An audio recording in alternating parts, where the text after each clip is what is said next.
death are the same. Both can have value and purpose.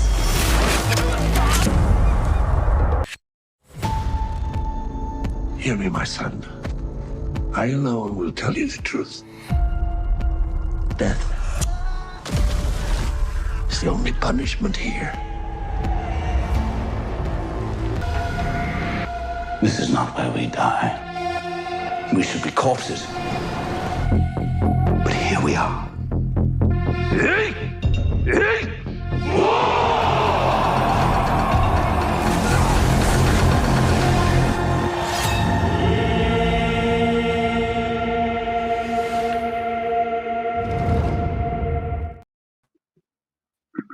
And we are live. What is going on, ladies and gentlemen? Welcome to the Shōgun Episode 4 Live After Show Breakdown.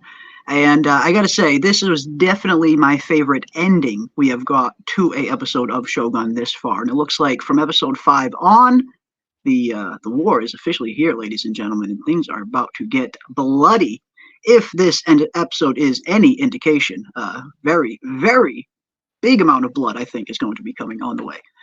But welcome. Glad to have everybody here this evening. We're going to dive into all things Shōgun Episode 4 with the awesome panel in the glorious chat.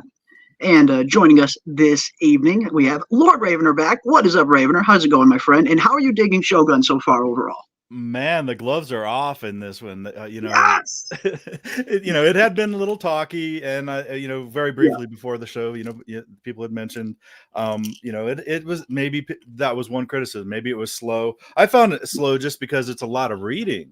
Because I am getting the subtitled version, not the dubbed version. So I'm like, well, okay, yeah, and it is a lot of reading. It's really rich, such a rich story, so beautifully done. You really feel immersed in the time period. So as a period piece, it's just, awesome.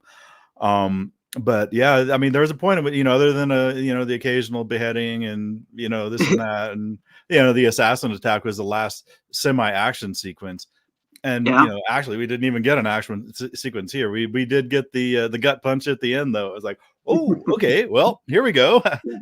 Emphasis on the gut, indeed. So yeah, man, I'm enjoying it. I did go back and watch it a second time because I found that in episode 3. The first time I was like, I didn't really dig it as much. And then the second time I watched it, I kind of let everything soak in. And part of it's, your mindset. You have to be really willing to sit down and focus. It's not something you can do while folding your laundry, because you have to pay attention. But man, yeah. And these guys, the scheming and conniving and the political manipulation and stuff. But I guess, this is my intro, so I guess I'm getting deep into the weeds in it. No, I love it, man. I love it. That's what's so fun. I mean, I feel like a lot of us, we've been kind of just biding our time, waiting for something like House of the Dragon or From to come back around. So Shōgun came around at the perfect time, because there's just not a whole lot of great TV currently right now, at least for me personally. As Betrayed King mentions in the chat, The Gentleman is actually a big surprise at how well The Gentleman is so far. The Netflix Guy Ritchie series, really loving that. Maybe we'll talk about that one of these days too. But Shōgun came around at the perfect time with just beautiful writing, beautiful acting, phenomenal cast, and the scale of the production is something I haven't seen this big of since Game of Thrones. It's a pretty big production, definitely the biggest in Hulu's and FX's history for sure.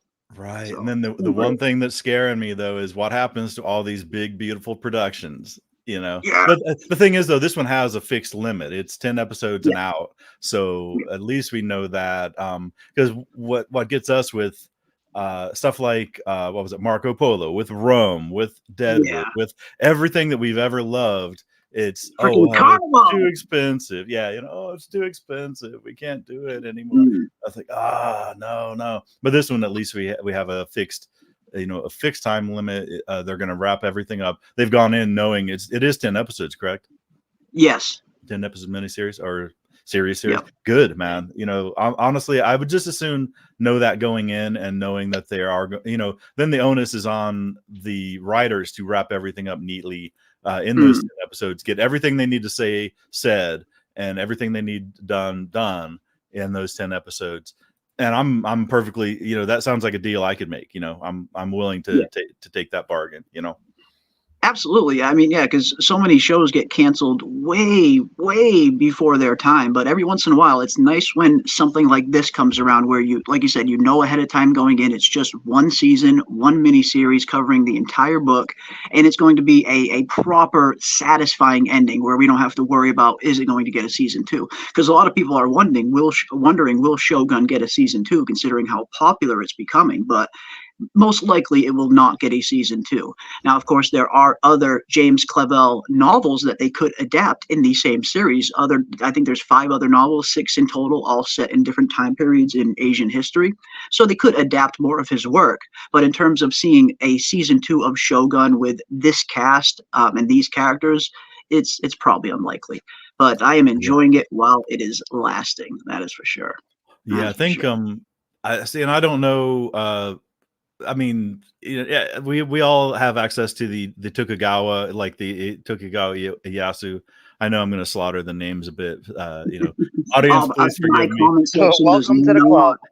They do not fail to let me know when I mispronounce something. Oh my god! But it is what, loosely based or directly based or somewhat obviously based on Tokugawa Shogunate. And I was like, and I had to do a little bit of research myself.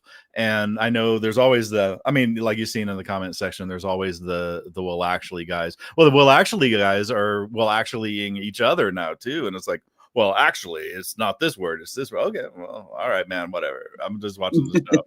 And that's why I'm just enjoying it. And that's why I purposely haven't gone ahead and read further than where the show is, because I don't want to be spoiled. I kind of want to just, because I remember I very barely remember the 80s Shōgun series. I do believe I saw that years and years and years ago, but I remember barely anything from it. I remember how a few characters' stories end, but most of that series is just a complete haze to me. So I'm going into this fairly kind of not knowing what is going to be coming. Now, I have read as far up to where we are at this point in the books. So I do know some of the changes that the show has made from book to show, which unfortunately is to be expected anytime you have a huge novel like this, which is around 1,300 pages or so, and they're trying to condense that into just one season with 10 episodes. Unfortunately, there are going to be stuff that gets condensed or just flat out cut out entirely. But I'm enjoying what they're doing so far, personally. But timeline wise, I mean, like because there are a few mentions of things, and I guess I don't know. I mean, should we introduce Scarlett and Dana Marie? I guess I was just gonna say, let's say it up to the chat, and let's also because I also wanted to because I know Scarlett in particular has been really enjoying the series, and I know that. There's a few scenes tonight that Scarlett, you were 100% on the money for. I believe you called it way early back in episode 1 or 2, where we saw that you saw that look in Fuji's eyes, and you kind of just knew that there was maybe a hidden badass under the skin there. And you were totally right. Tonight, in this episode, we saw that. Oh yeah. I mean, just the way that they kind of showed her, and I think it was her grandfather who told her when she gets the boxes, of her husband and the baby, and you see that look on her face, like, I'm ready to go. And then the fact that she got the gun that she got from Blackthorn, and he's like, yeah, I'm gonna teach you. And then we know the war's coming. Like, it's just setting up some of these ladies to be kind of strong characters, not like directly in the war, but definitely like the way she pulled that gun out and just was like, no, basically leave this house, get off our land, like back off. You're not taking his weapons, and she's going to defend them with her life. And she means that. Like, they mean what they say. I mean, there's just so many good things. Yeah. So very much clear in the show. She didn't want it. Yeah. She didn't like him, didn't want to be his consort in any kind of way, but it's her duty. So that, I mean, I totally get what you're saying. I'm sorry for jumping on you. I'm all stoked and hyped up talking about this. No, it's such a good freaking episode, man. It really was. No, it is. It really is. It is. But like, what was it we watched today? There was an FX stream, and it talked about the a few of the cast. Togen, the guy that plays Togen. I know I'm gonna say his Hideyoki Sanada. Yes, Togen Agasama and Mariku. oh god, I'm so terrible with the names. I apologize. I feel like Blackthorn in this episode where he's like saying it over and over. He's like, I'm eventually gonna get it. Like I really do. I feel so bad. But they were talking about how they actually brought in people from Japan and stuff that knew how the traditions were and how to do these different things. And they even to the chopsticks, how to hold the chopsticks, how the clothes were supposed to be worn, how they were supposed to serve the teas, to sit, all the wardrobe, everything to it's like the smallest detail down to the script of the language that they use, the particular script. It was so amazing to watch them talk about it today and just know that they really are trying to be authentic with this. And it truly does show. And it just shows throughout the show, the dialogue, everything.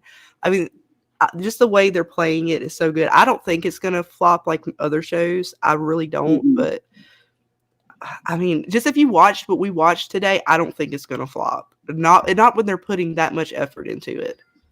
Yeah, they poured so much effort into this production, and in particular to make sure it was the most accurate depiction that we've probably ever seen on, here in the States of feudal Japan.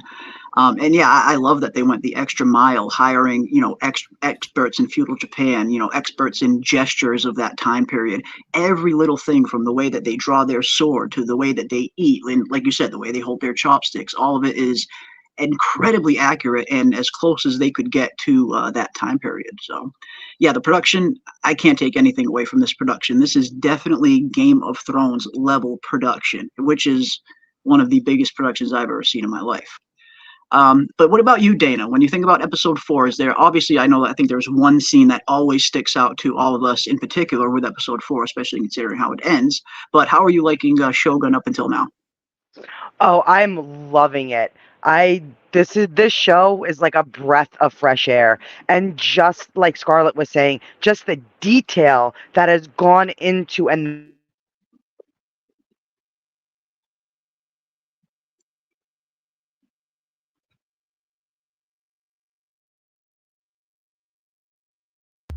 Oh, did we lose her? Did we lose me? Oops. Did we? Did we? I don't know. I think we might have lost Dana. Oh no, Dana. I thought it was my internet at first. I thought I just bumped out, because my internet's It could be her mic though. Sometimes I know it. Maybe it's the mic. I'm sure she'll, get it sorted and pop back in if she can. Yeah, no worries. Yeah. No worries. But yeah, no, it's like I said, it's been so phenomenal up until this point. We are 4 episodes in. We still have 6 phenomenal episodes to look forward to. And I definitely agree.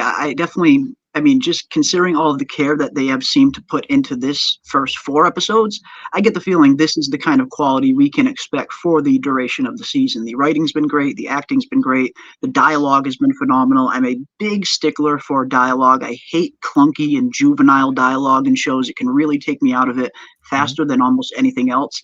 So everything's been firing on all cylinders so far, I think. It has been phenomenal. And we definitely want to know what you guys think, the chat as well. What do you guys think of Shōgun up until this point? And we are going to dive into everything episode 4 right before we say what is up to all of you in the glorious chat. Let me scroll up here. We got Doc Hayes in the building. What is up, Doc Hayes? Good to see you, my friend. Welcome, welcome, welcome. Hope you guys are ready for some Shōgun. We got Chimera in the house. When does this sausage fest begin? We are starting now, my friend. The sausages are on the grill. Sausages are cooking. We got Betrayed King in the house. What is up, Betrayed King? It is good to see you as well, my friend. Welcome, welcome, welcome. Scrolling down. Let me see if I see anybody else. Welcome, everybody. I see Elijah in the house. What is up, Elijah? Good to see you, my friend. We got Sanganista J. What is up, Sanganista J? Good to see you, my friend. What? Wait, did I get a membership? Thanks, whoever gifted me that. I totally didn't realize. Well, welcome, my friend. Welcome indeed. And, of course, all members of the channel have access to our custom emojis down there, and we recently added 2 new Shōgun emojis. So feel free to throw those things in the chat as often as you want. I think I'm going to get some more Shōgun emojis for the channel members for next week's stream as well. But welcome, my friend, and welcome for the membership. Awesome stuff. Awesome stuff. We got Henry Bemis in the house. What is up, Henry Bemis? It is good to see you, my friend. Welcome, welcome. We got Michael Lockhart in the chat. What is up, Michael? Good evening to you as well. I hope everybody is having a phenomenal evening on this hump day. Wednesday is officially here, the middle of the week. But we got some Shōgun to talk about, so that's what we are going to do. Now, of course, this episode, again, I've really enjoyed all 4 episodes up until this point. I can't really think of any episodes that I've just flat out not liked. Yes, of course, there have there have been some slower moments here and there, and I definitely think this episode had some of those slower moments. But like we were saying, I believe we were talking about it in the back room, where even during the episodes that are kind of fillery or are a little bit slower, I never see wasted scenes where even if the plot isn't advancing, we're still getting really good character development moments and learning a lot about Mariko, Blackthorn, a little bit about their history, Toranaga, all of them. So even in the episodes where the plot doesn't advance a whole lot, we're still getting really good character moments. So they're not wasting any scenes at all. Right. And of course, this episode starts off with the village receiving word that Toranaga and Yabushigi will be arriving to Ajiro, which of course is the fishing village that Blackthorn originally washed up in episode 1. And this guy, he got an interesting part to play in tonight's episode. At first, I wasn't quite sure what we could expect from him. I know a little bit about his character from history and from the books, but I wasn't quite sure how they were going to utilize him. Was he going to be a background player? Was he going to have, a little bit more of a direct impact on things? And boy, does he have probably one of the biggest impacts on tonight's episode out of probably any other character when we get to that scene later on with him totally manipulating Toranaga's son, which was great. Absolutely great.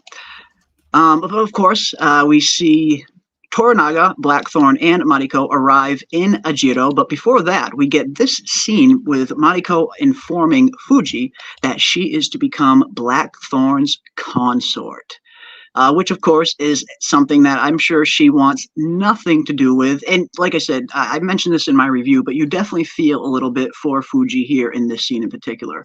Not only has she had one of the roughest roads for the first few episodes, she just lost her husband and her newborn child, like her baby was ripped from her arms and unfortunately killed. And now she is forced to become the consort of this barbarian. So you definitely feel for her in this moment, but I do get the feeling her relationship with Blackthorn is what is going to kind of bring her back from the brink. Because in the original, after her husband and son die, she spends a good amount of the rest of the series begging to commit suicide, but Toranaga will not let her. And it's Blackthorn that eventually kind of gets her to kind of heal a little bit as she's in mourning. But yeah, she is Blackthorn's new consort, and it doesn't look like she is happy about that. The dish is fermented soybeans. Smells awful. Taste is something you have to get used to. Oh yeah, the dish that Blackthorn tries later on during the dinner scene. I was wondering what that was myself, so thank you for that, Michael, because it didn't look too appetizing. Right. I didn't know if it would be like spicy, like kimchi, and was going to burn him or something. But I guess they just say it tastes something you got to get used to. Not kind of just tastes weird. Yeah, I guess it just tastes weird. And the way that Mariko kept kind of, informing him that you're under no obligation to try this dish. And you see kind of both of them kind of smirking and laughing at him as he's eating it. Now, I wasn't 100% sure what that meant. Was that a dish that is usually reserved for females or something? And I just wasn't sure what they were kind of trying to convey in that scene, but it was pretty funny to see at least. But it didn't look appetizing, that's for sure. Here we go. It did not look too appetizing. Yeah, I want to say it's something they traditionally eat over there. It's probably just more one of the things like they know he's not going to enjoy it. It's kind of like the for the New Year, Chinese New Year, they eat that like what is it, century-old egg. We went to a New Year's like party one year, and they had traditional dishes for a lot of the their family and stuff, and then they had stuff for like the American people that they invited, and they were telling us like, you don't have to eat this, this is for us, you know, part of what we eat. So yeah, they have some things that are kind of just for their culture, I guess, and they're like, you don't have to eat, you can try it if you want to, but you don't have to.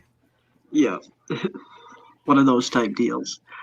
But yeah, it's certainly doesn't look very appetizing, but at least Blackthorn seemed to enjoy a little bit. As Michael points out, stinky cheese is a great description, because that is how he describes it. He describes it as kind of being kind of cheesy, I guess.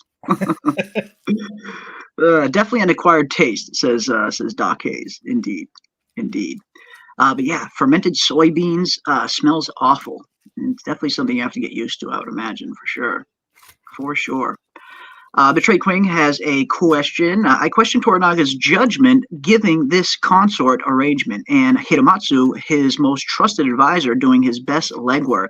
Yeah, it was a little bit of an interesting pairing, to say the least, pairing up Blackthorn with Fuji. But with Blackthorn now having the title of samurai, for lack of a better term, I think this was just his way of trying to honor his commitment up until this point. Blackthorn has done a good amount for Toranaga up until this point. He's had his back, and it's even hinted at a little bit more in the books as it is on the show, that Toranaga gets to a point where he really only trusts Blackthorn, and he can't really trust anyone else around him, not even his own family. But for some reason, he starts to trust Blackthorn a bit, and you definitely see that relationship starting to bud a little bit, but Blackthorn was definitely a little bit upset in this episode, considering Toranaga kind of a little bit went back on his deal, where he agreed to give Blackthorn both his ship and his crew back in exchange for training the men. But as of right now, Blackthorn is getting no access to his ship or his men. So it's going to be interesting to see how that relationship develops. Yeah, and it seems like, I mean, the one thing that he can be certain of is that Blackthorn, I mean, because of the way the society is structured, Blackthorn can't have any ambition. He's certain that he won't be backstabbed or politically maneuvered by Blackthorn, because basically Blackthorn only rises as far as the Toranaga allows him to, or literally hands him on a silver platter his elevation. Nothing that so that he's certain that Blackthorn pretty much has to be loyal to him, and can't be maneuvering outside of him. I mean, especially not speaking Japanese, it's not like he's going to be sending letters off to, his enemies, or, scheming. He really has to take Blackthorn at face value, and Blackthorn basically has to, he slowly, and that's one thing that I'm kind of, I don't know, rubbing me, not the wrong way, but it's kind of like, Blackthorn's a little bit slow to accept the situation that he's in. The situation. Yeah. And, and I get it, because I was thinking about this show, not just like the things that are happening within the show, but what it's really trying to tell. And what we're getting is the story of Blackthorn. It's not a time travel. It's not a, what would you do in this situation? What would I do? What, should he do? It's really, we're really being handed this narrative, in a line. This is what Blackthorn did. So it's like, well, should he accept his situation? Should he understand that, because there is a point at which he's like kind of irritated at the situation that he finds himself in, not having access to his ship and stuff. But the thing is, man, it's like, he's like, oh, basically I'm just a prisoner in a nice, well, you could be a prisoner in a prison, so, a prisoner in a nice house, is still better than a prisoner in an actual prison. So. Yeah, and now you do bring up a good point, because we do see that later on when he's gifted the house, when Mariko kind of escorts him to his new house and informs him that Fuji will be his new consort, and he's got he's even got a salary that he can look forward to every year. He's even with all of these comforts, he definitely very much still feels like a prisoner, because he is, at the end of the day. It might be, like you said, a more comfortable cell, but he is still very much a prisoner here, and he doesn't have a whole lot of freedom. And yeah, it definitely seems like it's not fully sunk into him yet that he's going to be here for a while, which was definitely conveyed when he finds out that from Mariko, that Toranaga is expecting him to spend around 6 months training these soldiers. So Blackthorn, he needs to hunker down because it seems like he's going to be here for the long haul. Yeah, and I think they kind of explain it in this episode why Fuji is going to be paired with him. Also, it gives her purpose. I think Yes. Mariko was telling him about that, as well as she's going to be over his household. She's going to be looking at the books. She's going to make Yep. sure everything's in line. So yeah, he's definitely going to keep Blackthorn kind of under his thumb through her. She doesn't see it yet. She sees Yep. it as, oh, I'm just being handed off to a barbarian. She's given more power than she thinks. She just doesn't see it yet. Yeah. Yeah, good point. That is a good point because it does kind of give her new purpose where she really didn't have any after losing everything, really. So that's a good point. And as Michael points out, only Hiramatsu is above Blackthorn, so Blackthorn has some station to him at this point with that rank. Right. John Garner. Sorry, go ahead. Oh, I was going to say, yeah. I mean, that's exactly right. I mean, he could have applied or not applied or assigned her to, essentially, Anyone, a yeah, lowborn. yeah, exactly. So That's right. So she's got station still with him. to his right hand man, essentially. Yeah. What was the name of the station? The title again? Homoto. Matamoto. Okay. His yeah, so which is basically translates to a shogun, to a samurai during the Tokugawa shogunate time period, basically.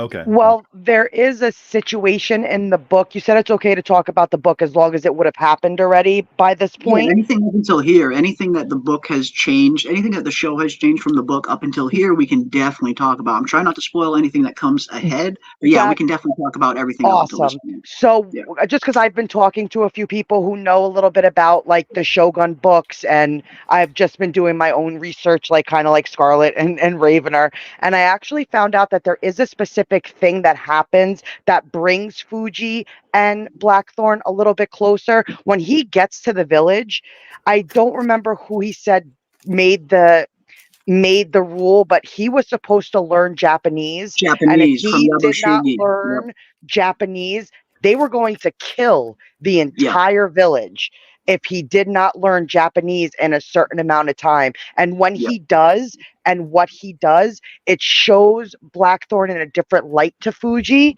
and she almost has a different respect for him after that point, that he tried so hard to make sure that didn't happen. And I'm just wondering what connection they're going to bring in for them to make if they take that away.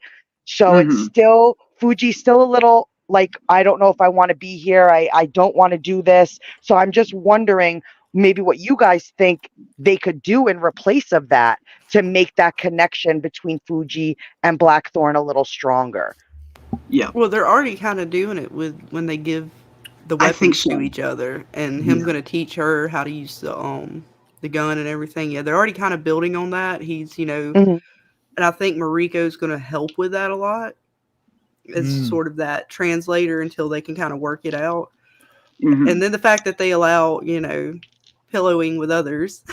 I want to know who that was. I think I know who it was. I don't. I know. Yeah. I mean, we know who that was, and it's played like that in the original book as well, where Blackthorn, or the reader isn't really 100% sure if it's Mariko, if it's who it is, but at least on the show, it's 100% Mariko who sleeps with Blackthorn. And I think that little smirk. I thought so, but it was just she was just like, nope.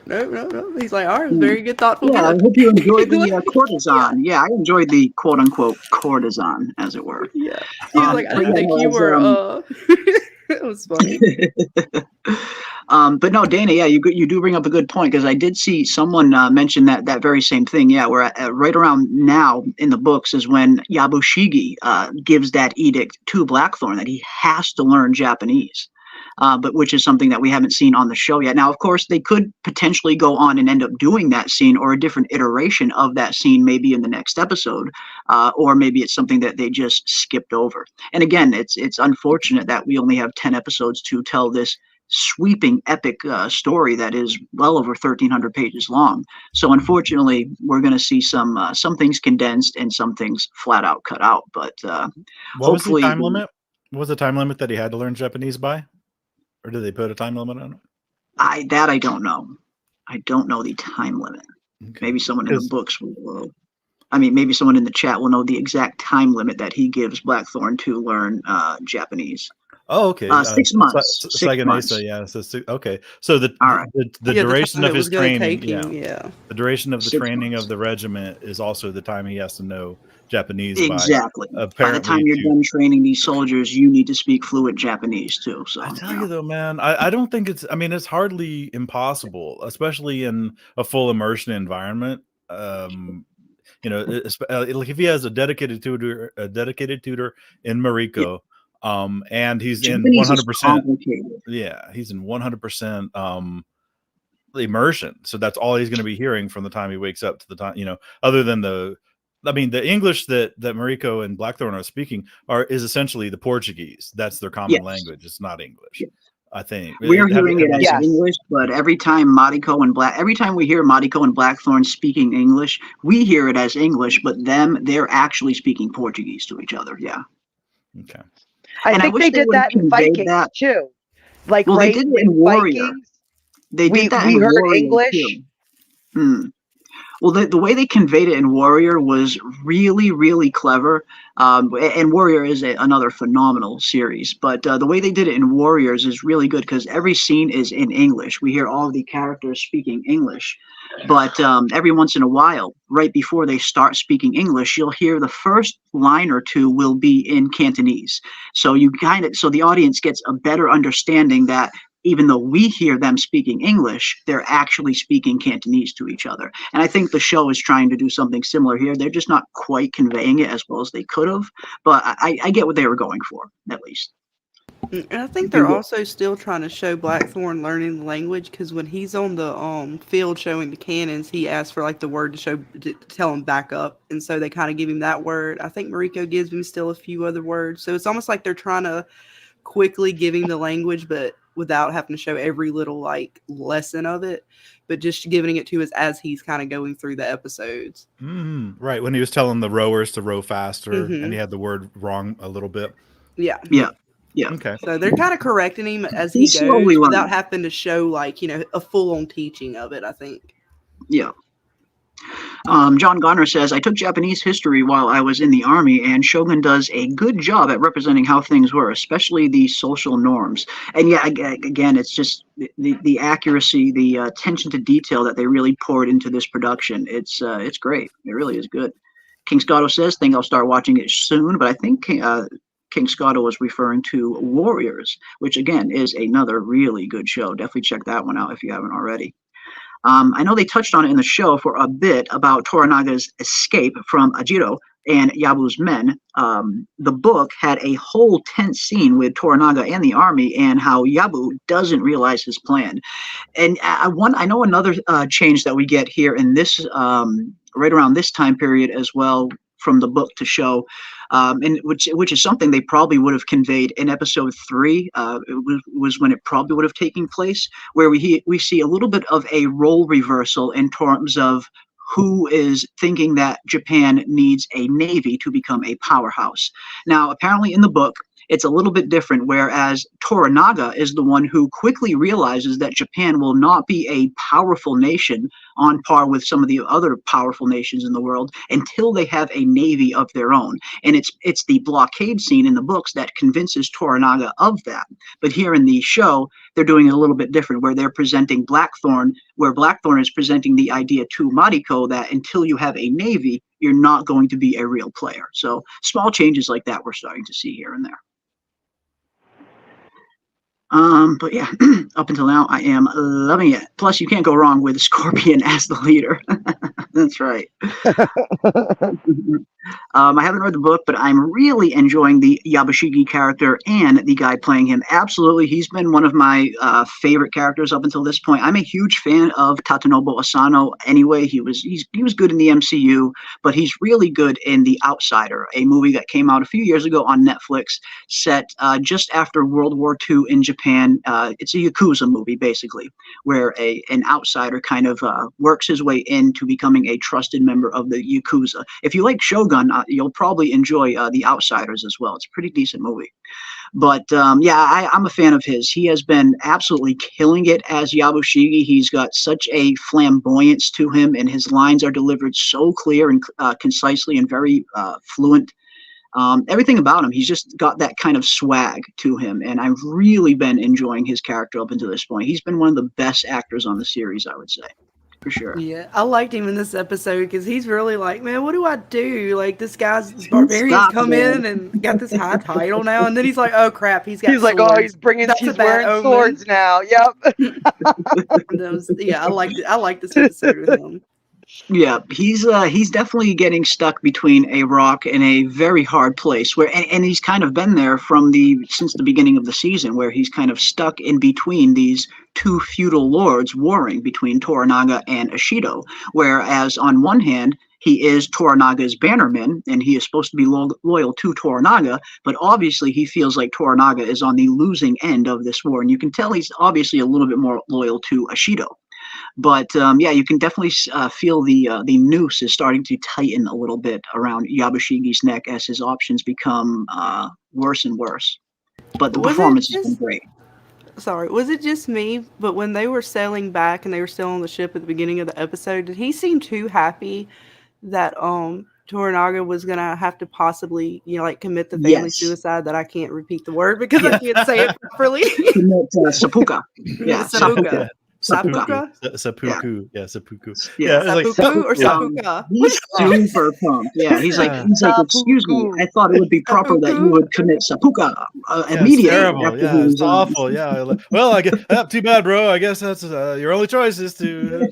I'm sure you want to do this. Yeah, like, I'm sure you want to do it as soon as possible. Like, I'm sure he's like, no, until the paper or the ink is, dry. My head's staying on my shoulders, bro. Back up. Yeah, and I love how his son even tells him, like, allies that, like, have dang it, how did he say? It was like, they basically say, like, your allies are no good if they have, dang it, now I done lost the word. If they want something, if they have ambition there. But yeah, that was crazy because, like, his son's letting him know, like, look, man, this dude, he's not on you, got your back right now. Yeah, he's not a good ally right now. Yeah, the son knows, and I think that definitely factors into the son's decision later on in the episode when he decides to take things up a level, as it were. That's not his son. That's his nephew. His nephew, excuse me. Yeah. Oh, it's his nephew. Okay. Yeah, it's his brother's son. Yeah, Toranaga's son up at this point is dead. I actually did a video not too long ago, and I covered the real Tokugawa's history, his prehistory, everything that leads up into Shogun. I didn't really want to spoil anything that was going to happen on the Shogun show, so I did do a video that covers most of his life leading up to the events of Shogun. But yes, Toranaga did have a son of his own a while back, but he forced the son to commit seppuku himself after some skullduggery happened. But yeah, you can learn all about that in my real Toranaga video. But he did used to have a son that is currently dead now. If I remember correctly, in the book, Toranaga inspected and walked among the troops, speaking to each one of them, telling each something he remembered about them, and won them over because of it. And you definitely see a kind of a iteration of that here as well, where obviously he's not going by individually and talking to each one of the soldiers, but you definitely get the sense that he is definitely winning a lot of these guys to his side with the quick little rousing battle speech that he gives here. Something about him just inspires that kind of loyalty, and I think a big part of that is the casting. The Hiroki Sanada, he's just got that flamboyance around him. He's got that gravitas where he's perfect for this role. I couldn't think of anybody else currently playing the role of Toranaga other than Hiroki. He's just perfect for that role.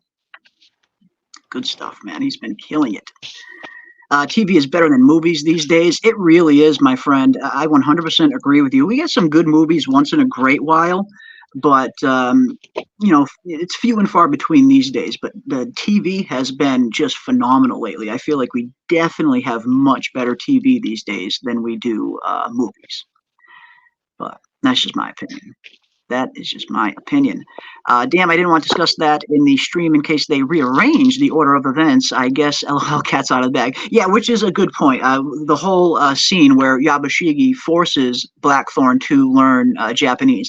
They could potentially still do a scene like that in the next episode or two. So, maybe they will do a version of it, but could just be rearranged, like you said. Who Yeah, knows? because I was told that it happened literally when they got to this village. So that's why I Yeah. thought it was okay to talk about. Sorry. Absolutely. No, it is. It absolutely is. Like I said, anything that's happened into the book up until this point, we can definitely talk about the differences for sure. We'll try not to give any spoilers for anything to come ahead, but anything that's happened up until now, that's fair game, I think.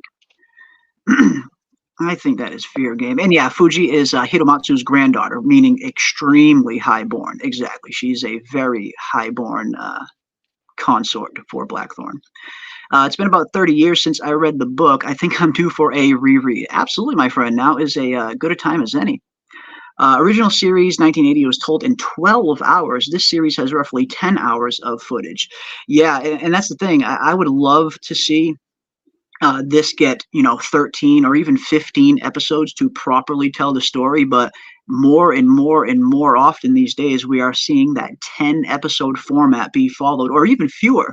It's even getting smaller, and we've talked a little bit about this in our Lost streams, but you look at the first 3 seasons of Lost, and not just Lost, a lot of the shows that were coming out in the early 2000s, you had so many series that were doing 20, 24 episodes per season, and you had a season coming out every year on the dot, like clockwork. There was never delays. You never had to wait 2 years in between seasons like we had to for Game of Thrones and Stranger Things and House of the Dragon right now. They were really pumping out quality television and much more of it. Over the years, we slowly started to see these series get condensed down more and more and more, to the point now where, yeah, we see most of the shows come out nowadays. They have 10 episodes per season, 8 episodes per season, 6 in some cases. So it's unfortunate, but yeah, it would have been nice to see them at least have 13 hours to tell this story. It is a pretty long book. He already speaks 4 languages, so ain't nothing for a stepper. Yeah, if he's already fluent in 4 other languages, I imagine he'll be able to pick it up a lot quicker than someone like me. I mean, in the book, he learns Japanese, but he still can't speak it as fast and can't understand what other people use big words really fast. Later in the book, he tells them to slow down, can't understand. And I did hear that described to me a little bit as well, whereas his Japanese in the books is definitely a lot better than it is on the show, but it's in no way fluent and on the level of everybody else, for sure. I like the way the warrior portrays language. Me too. I really would have preferred if Shogun would have done something similar here for the language, the way they did on Warrior, where again the first few lines are spoken in Cantonese, and then it kind of the sound kind of slowly muffles and fades into English, and it's very clear, letting the audience members know that they're speaking Cantonese to each other, but it's coming across as English, so it's a little bit easier to consume for the audience. He speaks as much Japanese as you can if a high school student took Spanish/French for a year, and that sounds about accurate. Knows a little bit, a few phrases, can maybe carry a sentence if someone speaks slow enough to him, but he is on no means on par with everybody else, it seems. I think some of the cussing that isn't translated is him speaking in English or Dutch, which Mariko does not speak. Oh, that could be a case. That could definitely be the case. No word on Warrior Season 4 yet. No, unfortunately, still no word on Warrior Season 4. Netflix, of course, has bought the entire category. So first 4 seasons of Warrior are up on Netflix, but there's been no word as to whether or not it is going to be renewed yet. So as of right now, Warrior is still canceled, unfortunately. It's too bad. The way John Blackthorn speaks, you can hear the the desperation in his voice. It's great acting, absolutely, especially in the scene later on here where he's trying to go to his boat and retrieve his pistols. He's trying to find out what happened to his men. You can definitely hear that kind of desperation in his voice, and the slow realization that he's starting to finally notice that he is a prisoner here. But yeah, great acting. Fucking acting is so good in this series. I'm loving it. All right, let's see what else we are now. And one thing I noticed about this scene was Mariko was super cold with Blackthorn in this one scene. She seemed much more colder than she usually is when she was telling him, you misunderstand. This ship belongs to Toranaga-sama, and he's going to do with it what he sees fit. It just it came off a little colder than she normally is towards Blackthorn. Maybe that's because they were in the company of someone else, and she didn't want to give anything away, but she's certainly a lot colder in that scene than previous scenes I noticed. Right, like less of an advocate for him or an apologist for him, and more Yeah. just like telling him. And then that's another thing. I mean, because it is the fish out of water, the I don't understand your strange culture thing, and you do it so much differently. And that's and going back to him accepting the situation, that the lay of the land as it is. It's like still like you wonder how many tantrums he's going to continue to have. It's like, oh, I don't understand how you people do things. These it's like, okay, well, you've been there how long? Everything is different. And then she did the stupid thing, like it was like, it is very disrespectful to step on the moss. Like, what? It's also, well, in my culture, it's very disrespectful to boil people alive, I guess. Yeah, right. No, she's got some Very strength behind her though, because they start to reveal that in this episode when towards the end when he finally takes a bath. She's Oh. like, She's like, I'm tells her glad. story I'm ever so glad you slightly. decided to take a bath. Yeah. And she liked what she saw. She came back later. Mm-hmm. Yeah, But totally. that's when I think he starts coming around to. He starts to see kind of Japan differently. He's starting to enjoy himself a little bit, and she's helping him to understand. Let me help you understand our culture of pillowing a little bit better. And bathing and just all of the good stuff that I guess they have. Yeah, he's coming around. I think maybe he's not gonna have a choice now because, as she said at the end, it's war, so he's gonna have to figure it out. He's not getting a ship back anytime soon. Yeah, absolutely.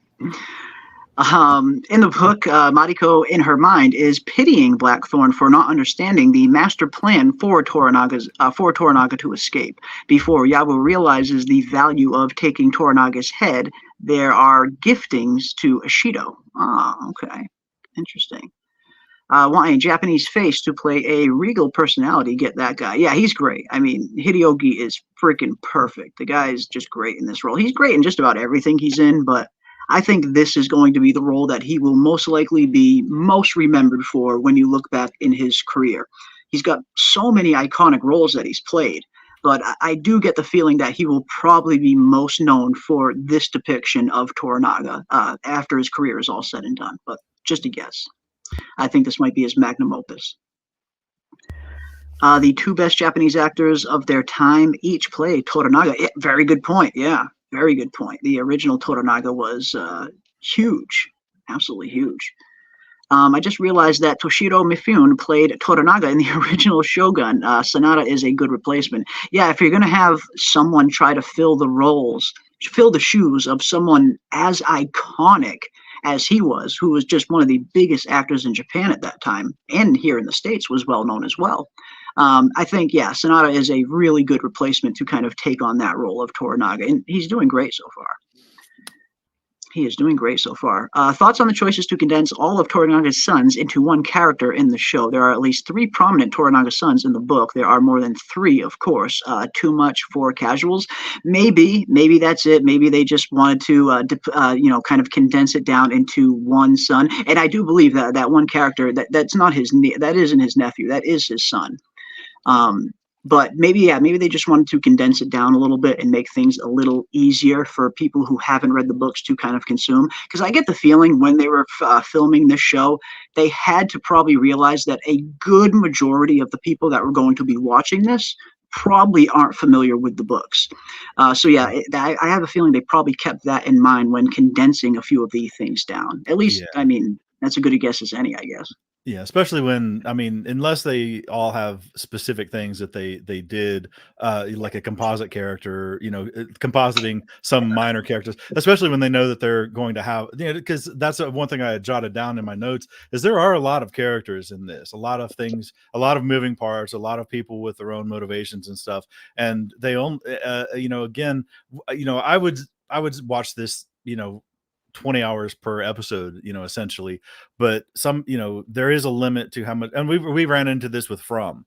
When you have a ton of characters, a ton of moving parts, all with their own motivations, ambitions, whatever, and you still have to tell those stories, you still have a finite amount of screen time that you have to give to each different thing. And, of course, it's going to be Blackthorn. Of course, it's going to be Toranaga. It's going to be the main guys. So really, how much time do you dedicate to secondary characters and stuff? Yeah. And you still have to give a fair amount to Mariko. You have to give a fair amount to, well, I mean, at least Mariko in relation to Blackthorn and how they, their dynamic. And now we've added in the consort, and it's like, how much, how much development do you give them? How much time do you give them? If you're going to kill them off later, you got to give them enough time to make people care, because otherwise they're just like, who cares? The guy's dead. Okay, well, womp womp, too bad. Womp womp. Womp womp. Womp womp. Yeah, I mean, if you want to have a meaningful death or anything meaningful on any series, movie, whatever the case may be, you got to establish some kind of connection with these characters to the audience. They can't just be background characters that the audience is expected to care for. And I know, switching gears a little bit, this is something we've talked a little bit about when it comes to House of the Dragon Season 2 in particular, where Season 2 of House of the Dragon is going to be starting off with one of the darkest parts of the Dance of the Dragons is going to be coming within the first 2 episodes of House of the Dragon Season 2. And one thing I was a little bit worried about is the characters that are involved in this big event haven't really been portrayed on screen a whole lot. The audience doesn't have a big connection to the characters that are going to be a part of Blood and Cheese. Right. So that is one thing you worry about. You got to establish that connection with the audience, or they're not going to care about a gruesome death. However gruesome it is, you got to establish that connection. Right. I mean, there's going to be a bit of revulsion just because of the nature of the targets and stuff. But other than that, I mean, but that's like instinctive. But other than that, yeah, because we had speculated that maybe they're going to have to really give those people some screen time in episode 1 just to make anybody give a shit about them in episode 2. But how are they going to do that? And will it be too ham-handed to kind of like force that? It'll be interesting to see how they do it. And the thing is, though, the people that are guiding the ship on House of the Dragon, they have to be aware. They have to be aware of what the audience is going to say, and knowing the criticism, hearing the criticism ahead of time, or the concerns ahead of time, gives them the opportunity to steer around it. So hopefully they've done that. They seem to be at least a little bit sensible as far as the writing, and not just the Deus Ex Machina kind of thing. Weirdness and stuff, or just announcing, oh, you must care for these people. That's the other thing they do, is like, oh, this person was so important, you must care for them. No. Yeah, don't tell us the character is important. Show us why they are important. Show us the connection they have with some of these other characters. Show them why are we as an audience supposed to care for these characters. And unfortunately, some shows just don't do a good enough job of that, of making the audience care about these characters. That way, when they are in danger, as an audience member, you get that feeling like, oh crap, maybe they actually are in danger. There's nothing worse than plot armor in shows as well. You want people you want the audience to feel like anything could happen to these characters at any moment. And that's what was great about Game of Thrones, where it had that genuine feeling where anybody could die at any second. Right. I'm worried about not the assassin, but the guy that is kind of like the spy in the camp, because they keep showing him, and then they mention here, like, hey, have you found him yet? Do you know who he is? And he's like, no, I haven't found him yet. And he's like, oh, you don't know what you're doing. He's just a boy. You're just a boy. I think it was He hasn't found the informant there that was informing Toranaga that Blackthorn arrived at shore. So I like how they're still showing the characters. Like I said, there's so many of them, but they still make sure when they're in that village to show the spy, like he's there. He's kind of in the background a little bit, but they still make sure they show him around. He's still kind of in the village, just so he's there. And then I think it's Omni's little pillowing partner. Yeah. She's up to no good. I wonder if she's going to be a little assassin at some point. because her total, all her vibes are like bad. Just the way she is, totally do not trust that chick. Well, we did get some good foreshadowing earlier on, and I don't know if this is saying too much, but we did get that little bit of foreshadowing early on when Yabushige goes to visit Toranaga, and Toranaga asks him what he knows about the Amida assassins. And then later on, we hear Mariko explain to Blackthorn that sometimes these assassins train for their entire lives for a single kill. So, yeah, just keep that in mind, I guess, is all I guess we should say. Because, yeah, she's sus. She's super sus. She's whispering in his ear, oh, if only you were the Lord, gassing him up, manipulating the hell out of him. Hell yeah. It was using those lady parts. She's definitely using those lady parts to her advantage. Mm-hmm. Indeed. I hope they take the Kiko character along the way the book did. Yeah, I don't know a whole lot about it, but I do know a little bit about where Kiko's character is supposed to go in the book. So if you're referring to what I think you're referring to, I hope they do something similar there. I think they are just reminding audiences that Toranaga is getting daily updates from what's happening in Ajiro. And maybe that could definitely be the case, just reminding the audience that Toranaga has his ear to the ground and he does have informants here, so he is going to get this information. You brought up something earlier as well, as I am starting to read the book, and I'm not trying to read any past where we are at the show, but 100% what you said about Toranaga and just the genius freaking strategist that he is, it really comes across much more in the books, because you get these points of view chapters where you're literally inside the character's head. You're hearing how Toranaga's thinking. So that is one thing that a show is just really hard to convey, that kind of POV storytelling on a show. It's much easier to do that in a book because you can literally get inside the character's head.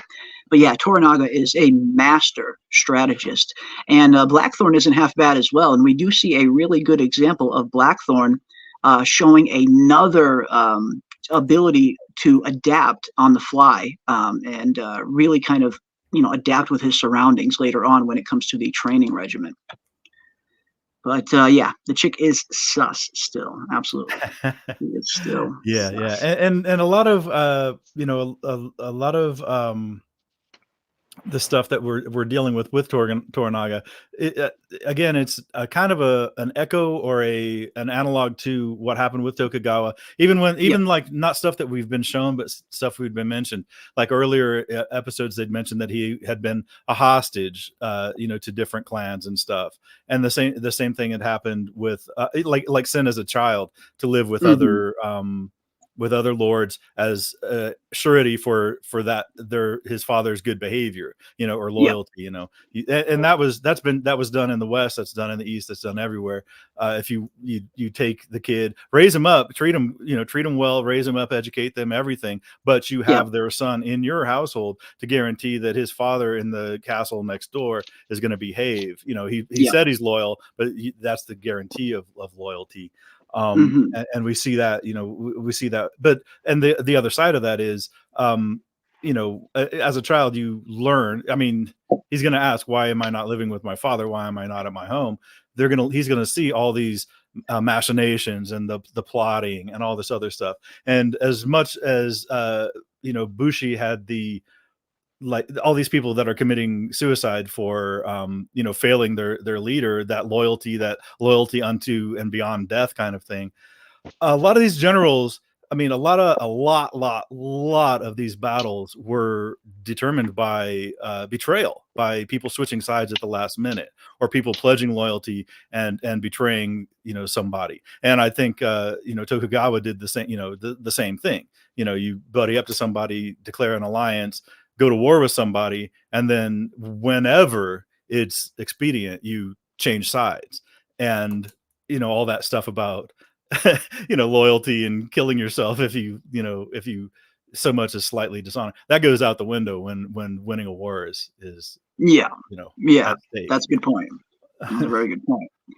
But yeah, 100% I agree with Michael as well. Yeah, Toranaga is playing that 4D chess, and the whole world is playing king me with checkers. It's he's on another level, indeed. We got Crazy Matt in the house. What is up, Crazy Matt? Good to see you, my friend. I know Crazy Matt is also enjoying Shōgun up until this point. Welcome, my friend. Welcome, welcome.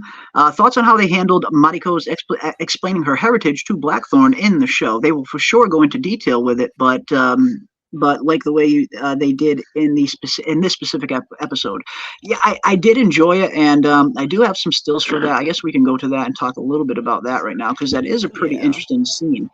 Yeah, I thought it was pretty the way they did it. Like, just showing her kind of in a vulnerable state like that to him. Mm-hmm. It was a good scene. Yeah, you can definitely see that Mariko is warming up to Blackthorn. They're getting to know each other a little bit better. They're letting their guards down a little bit more around each other.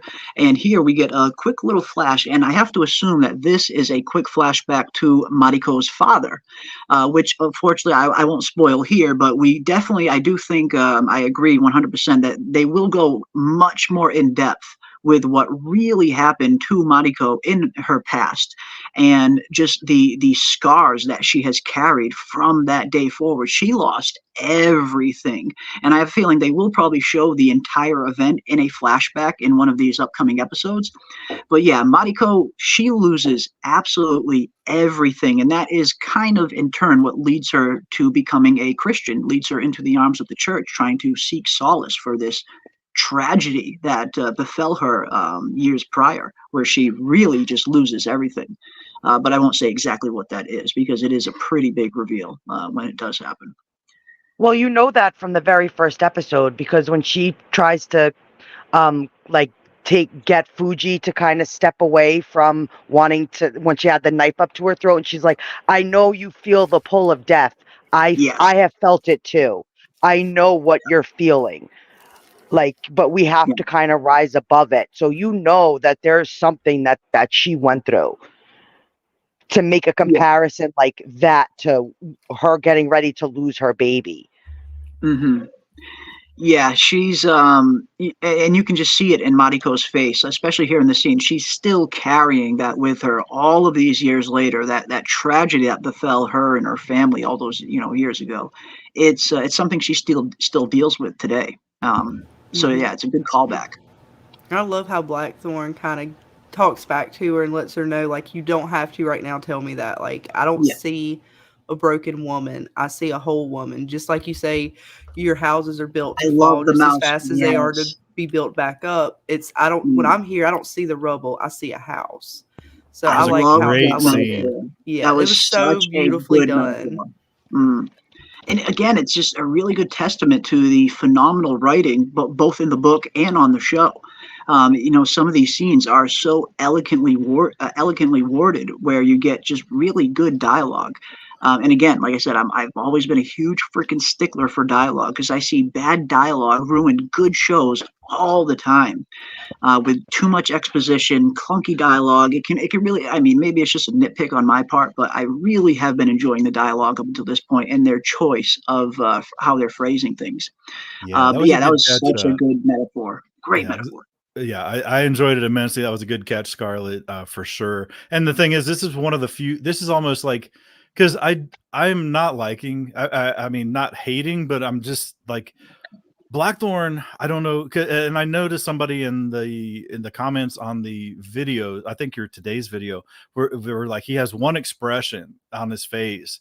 And it's like, I know he does seem like a doofus. And I'm like, the guy's a little smarter than what an average mariner at that time would be, an average sailor would be, because he was a Yeah. pilot. He had a certain level of education, and they are setting, they're definitely using like a uncultured Westerner against the highly structured culture of Japan, that counterpoint as like a center focus of the show. But he just seemed like such a friggin' doofus all the time, with the look on his face and everything else. And this is His almost facial one of the, expression.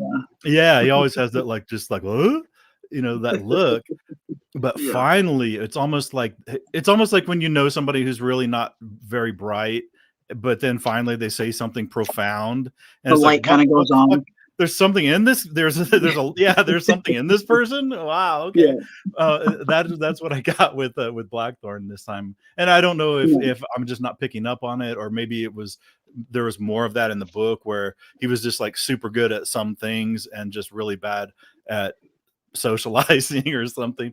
But yeah, again, going back to what you and Scarlett were saying, man, this is one of my probably one of the better scenes in the because it was kind of a callback too, because you know, a callback to something she had said even just earlier in the episode.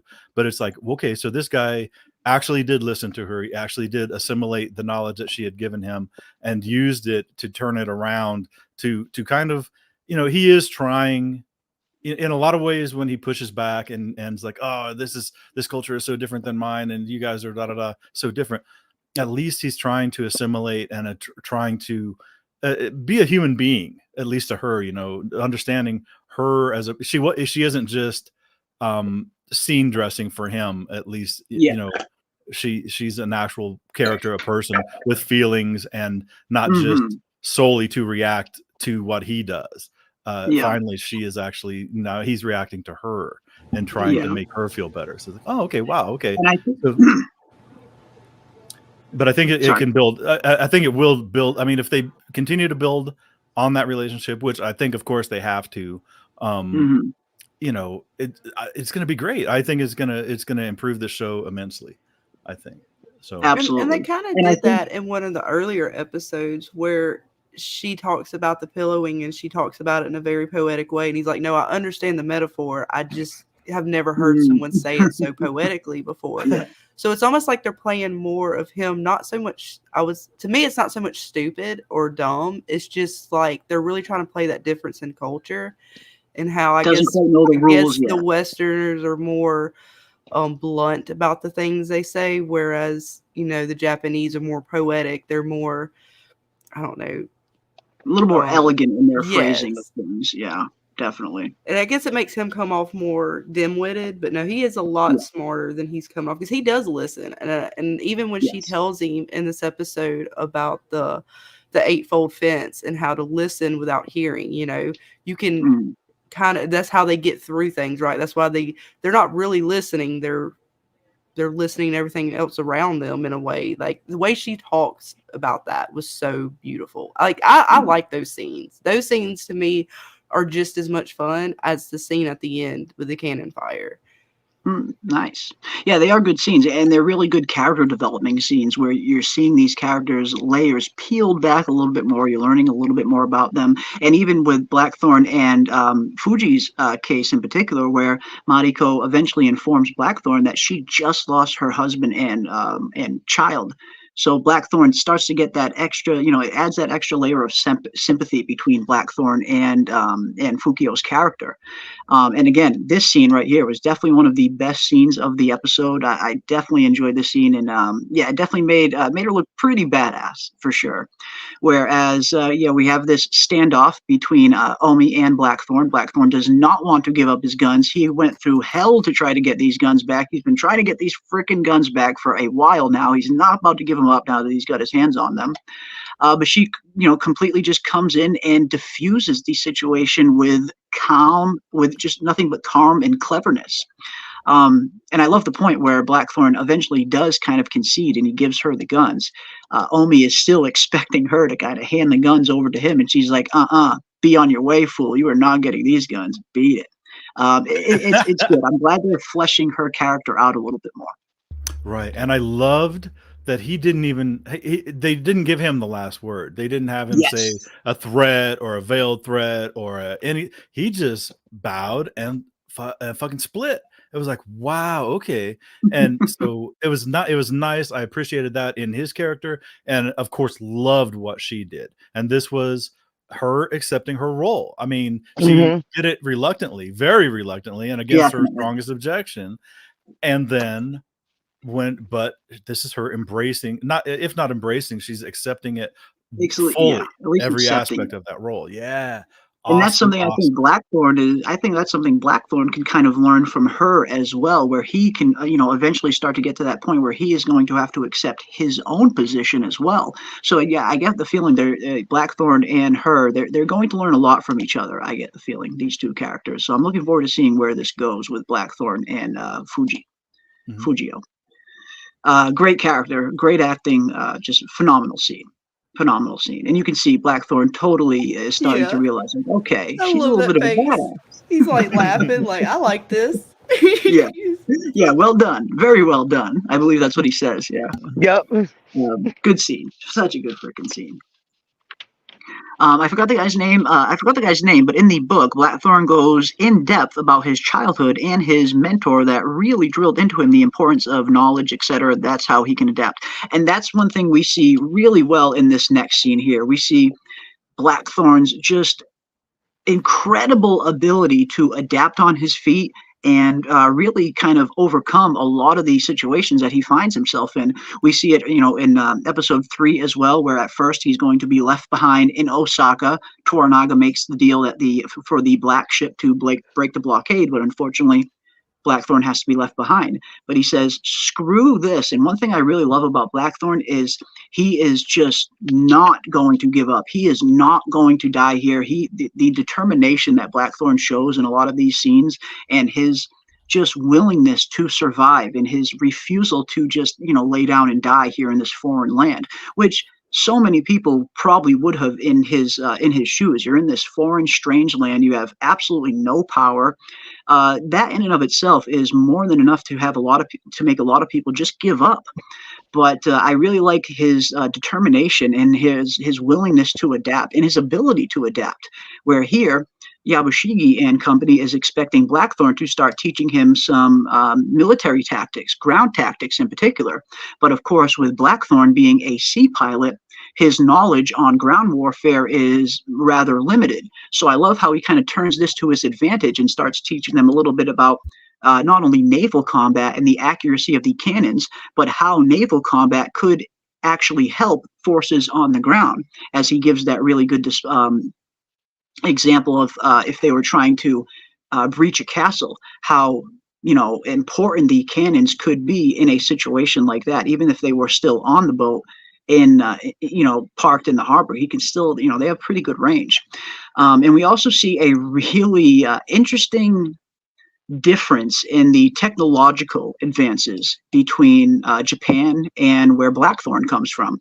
Whereas the Japanese, they're very familiar with cannons up until this point. The Portuguese had introduced cannons, I believe, like 50 years prior up until this point. So the Japanese are well aware of cannons and firearms and all that.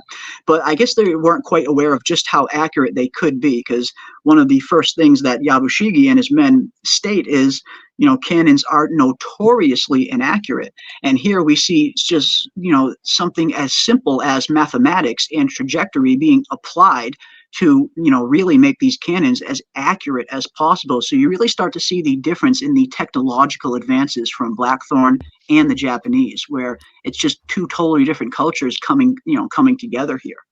But I love his willingness to adapt here. Great scene. Right. And I know,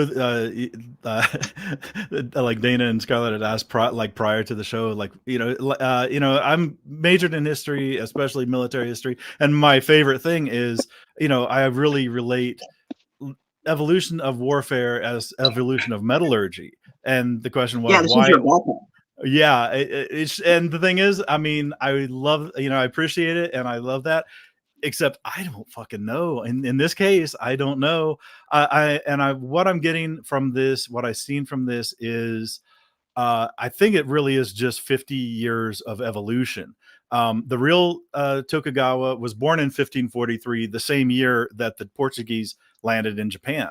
So, and I always thought this story was kind of like out of date, but it's almost exactly right. The English guy that landed in Japan shipwrecked. The Erasmus, the ship that Blackthorn landed on, was a real thing. It was named. It was a Dutch ship named something different. The guy was named William Adams. Yeah, it was William Adams was the real character's name.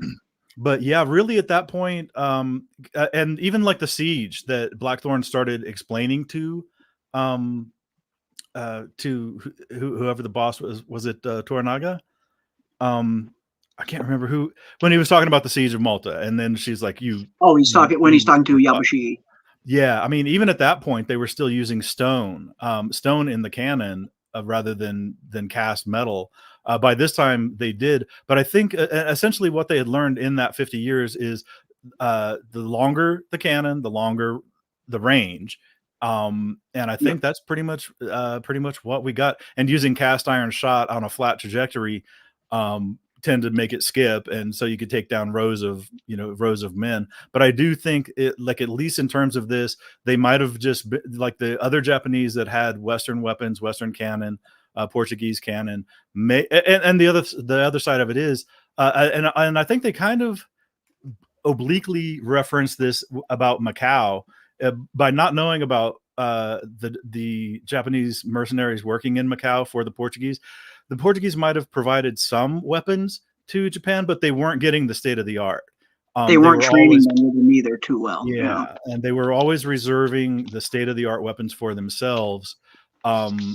So, and I thought, see those twists there, I thought, well, maybe it was rifled, but it wasn't rifling. Cannons were smoothbore all the way up until like the American Civil War in the 1870s.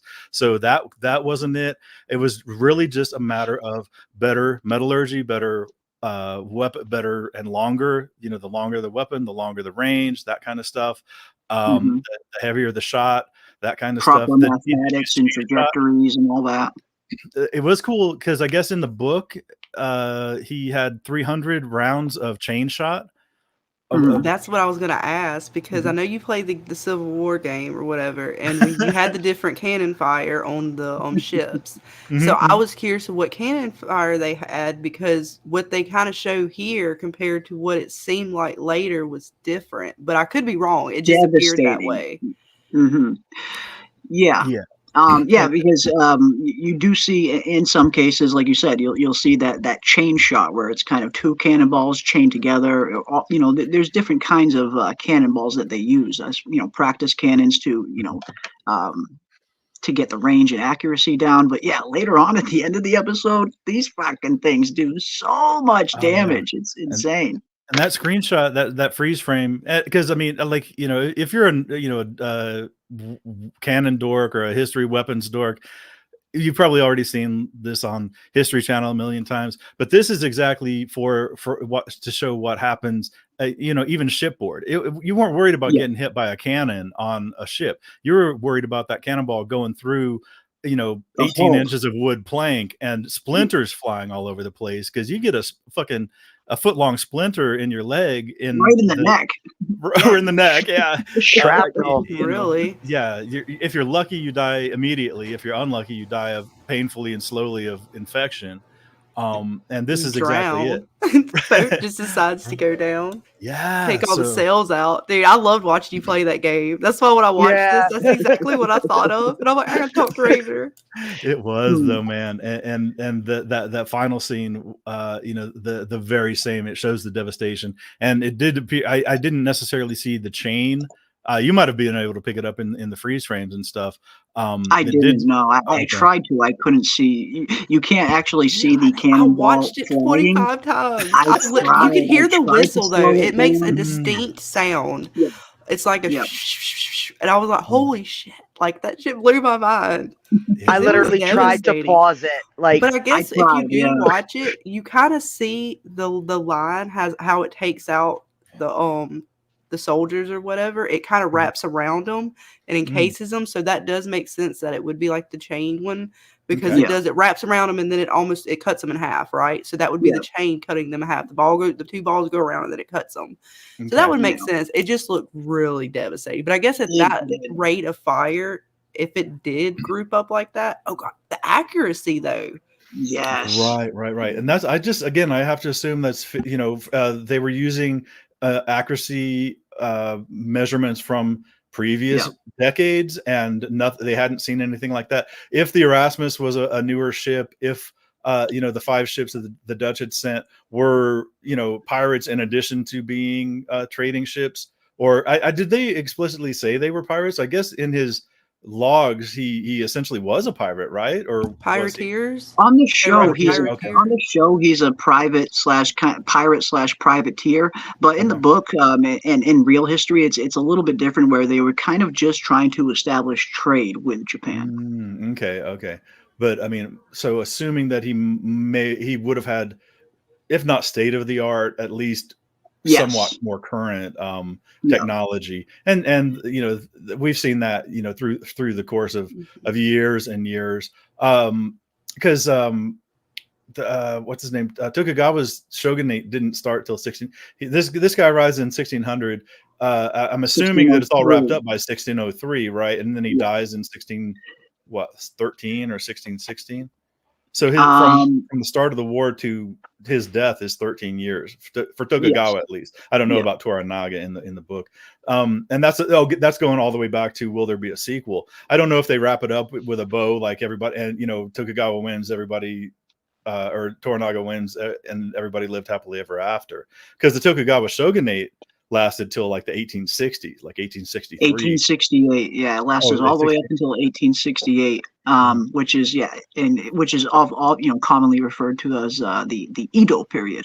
But yeah, at the beginning of the show, it's 1600 exactly, I believe, and then like you said, it's not till 3 years later that the official Tokugawa shogunate period officially begins, and he doesn't even remain in power for very long. He actually gives up his power after being in office for not too long of a time. Okay. He solely just wanted to kind of unify Japan, and of course the real Tokugawa, that he's known as one of the 3 great unifiers of Japan. Okay. But it's going to be interesting to see how far they take it. Are they solely taking inspiration just from the James Clavell novel? Because the novel does change a decent amount from the actual real history. I'm a little bit more familiar with the real history of Tokugawa than I am with the books, just because I've researched Tokugawa a little bit more. So it's going to be interesting to see where the show goes and what inspiration do they take. Are they solely going to take inspiration from the Shōgun book by James Clavell, or are they going to maybe take some inspiration from the real Tokugawa and kind of, get a blending of the two? Oh, wow. And man, and I mean, as much as I'm enjoying this, and we are 4 episodes into a 10-episode show, but I kind of I hope they just wrap it up with a bow and do it correctly in the time given, because that I think it would be more greed than serving the viewer, to try to extend it to another whole series. Yeah, we don't need a season 2. If they're adapting this story and it was always meant to just be a 1-season miniseries, when you see shows like this get stretched into a season 2, that is unfortunately when we usually see quality start to drop immensely. So I love that they're wrapping this thing up neat in one little bow with just 1 season. I actually really enjoy that.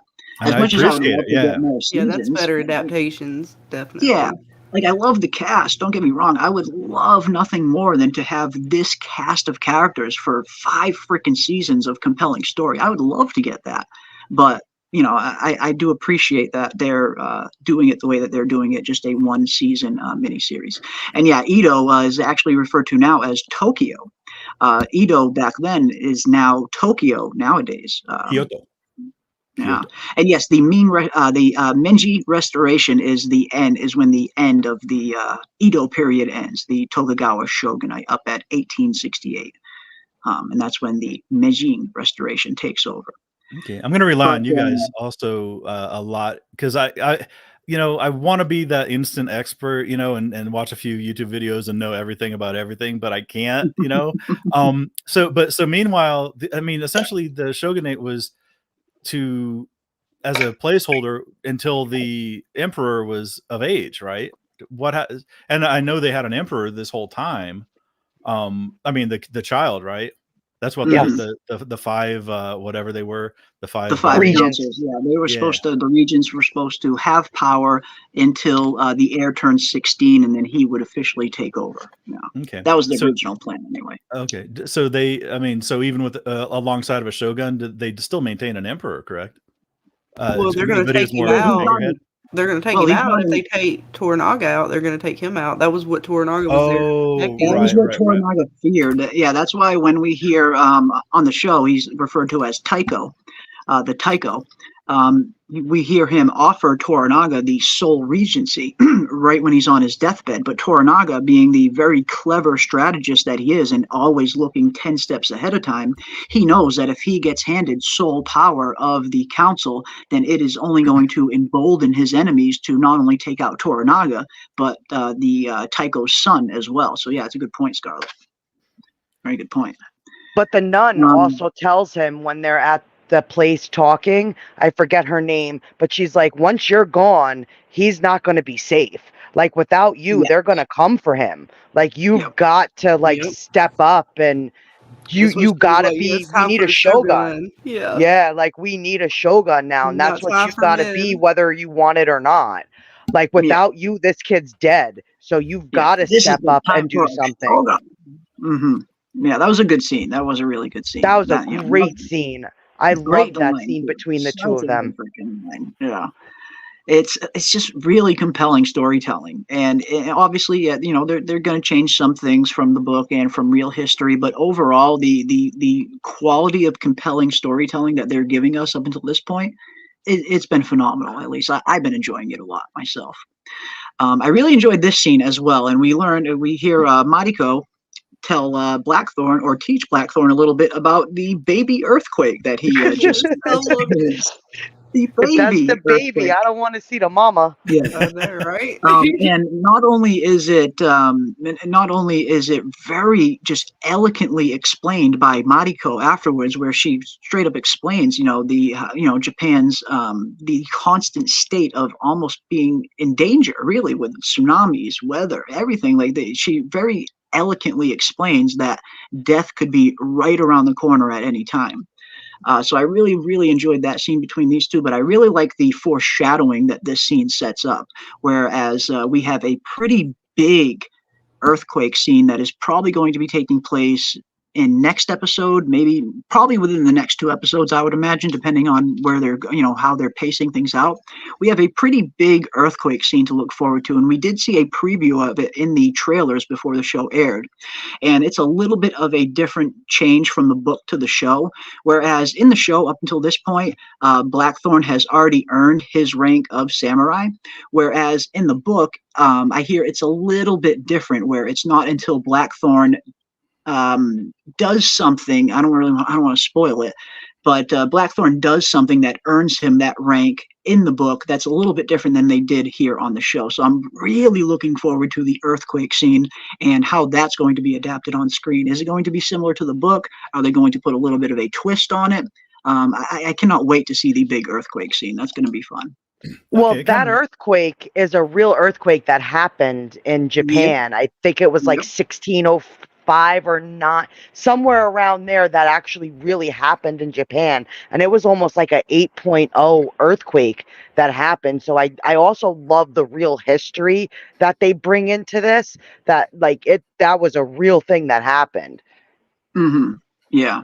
And Okay. again, it's a really great, another really great example of them pulling real life inspiration. Not only did obviously James Clavell pull a ton of real life inspiration straight from Japanese history, but obviously he changed a few things, changes some names, he dramatized, a few things. It's a book. It's a historical fiction at the end of the day. Shogun, the book, it's not meant to be 100% historically accurate. It is technically a historical fiction, but I love the show, how they're kind of finding, real events in Japanese history and kind of sprinkling them in there, which is also in the book as well. Again, the earthquake scene is in the book as well. Well, I'm kind of relieved to But find that this is the small earthquake here. It wasn't just a plot device. It's like a Chekhov's gun for an yeah, earthquake. I didn't know there was going to be a bigger one coming. This served. I saw this scene self-contained as kind of kind of her introducing that line about, how dangerous it is. yeah, Like death's in the air or something like yeah, that. and how we've rebuilt. We make everything so we can rebuild. And so that he could play off in that. It would have been fine if she'd have just added that line in there for the scene where he was in the tub saying that he doesn't see the wreck, the rubble or whatever. Yeah. But knowing that it actually is going to come into play again, I love it when even I don't know. I guess maybe it's because I've been so starved for good writing and like the callbacks that actually are paid off, or like things, lines that actually do have a payoff in the future. I'm just it makes me so happy as a viewer, as a consumer of the product kind of thing. Yeah. So yeah, man, that's It's another good to have very a good freaking satisfying one. show again, man. Like I know. it's just so good to have a good show to look forward to nowadays. No, don't get me wrong, there is some good TV on all the time, but good, actually not good, great shows like this, they don't come around too often these days. So yeah, it's nice to have something like this to kind of dive Right. into and have some fun with.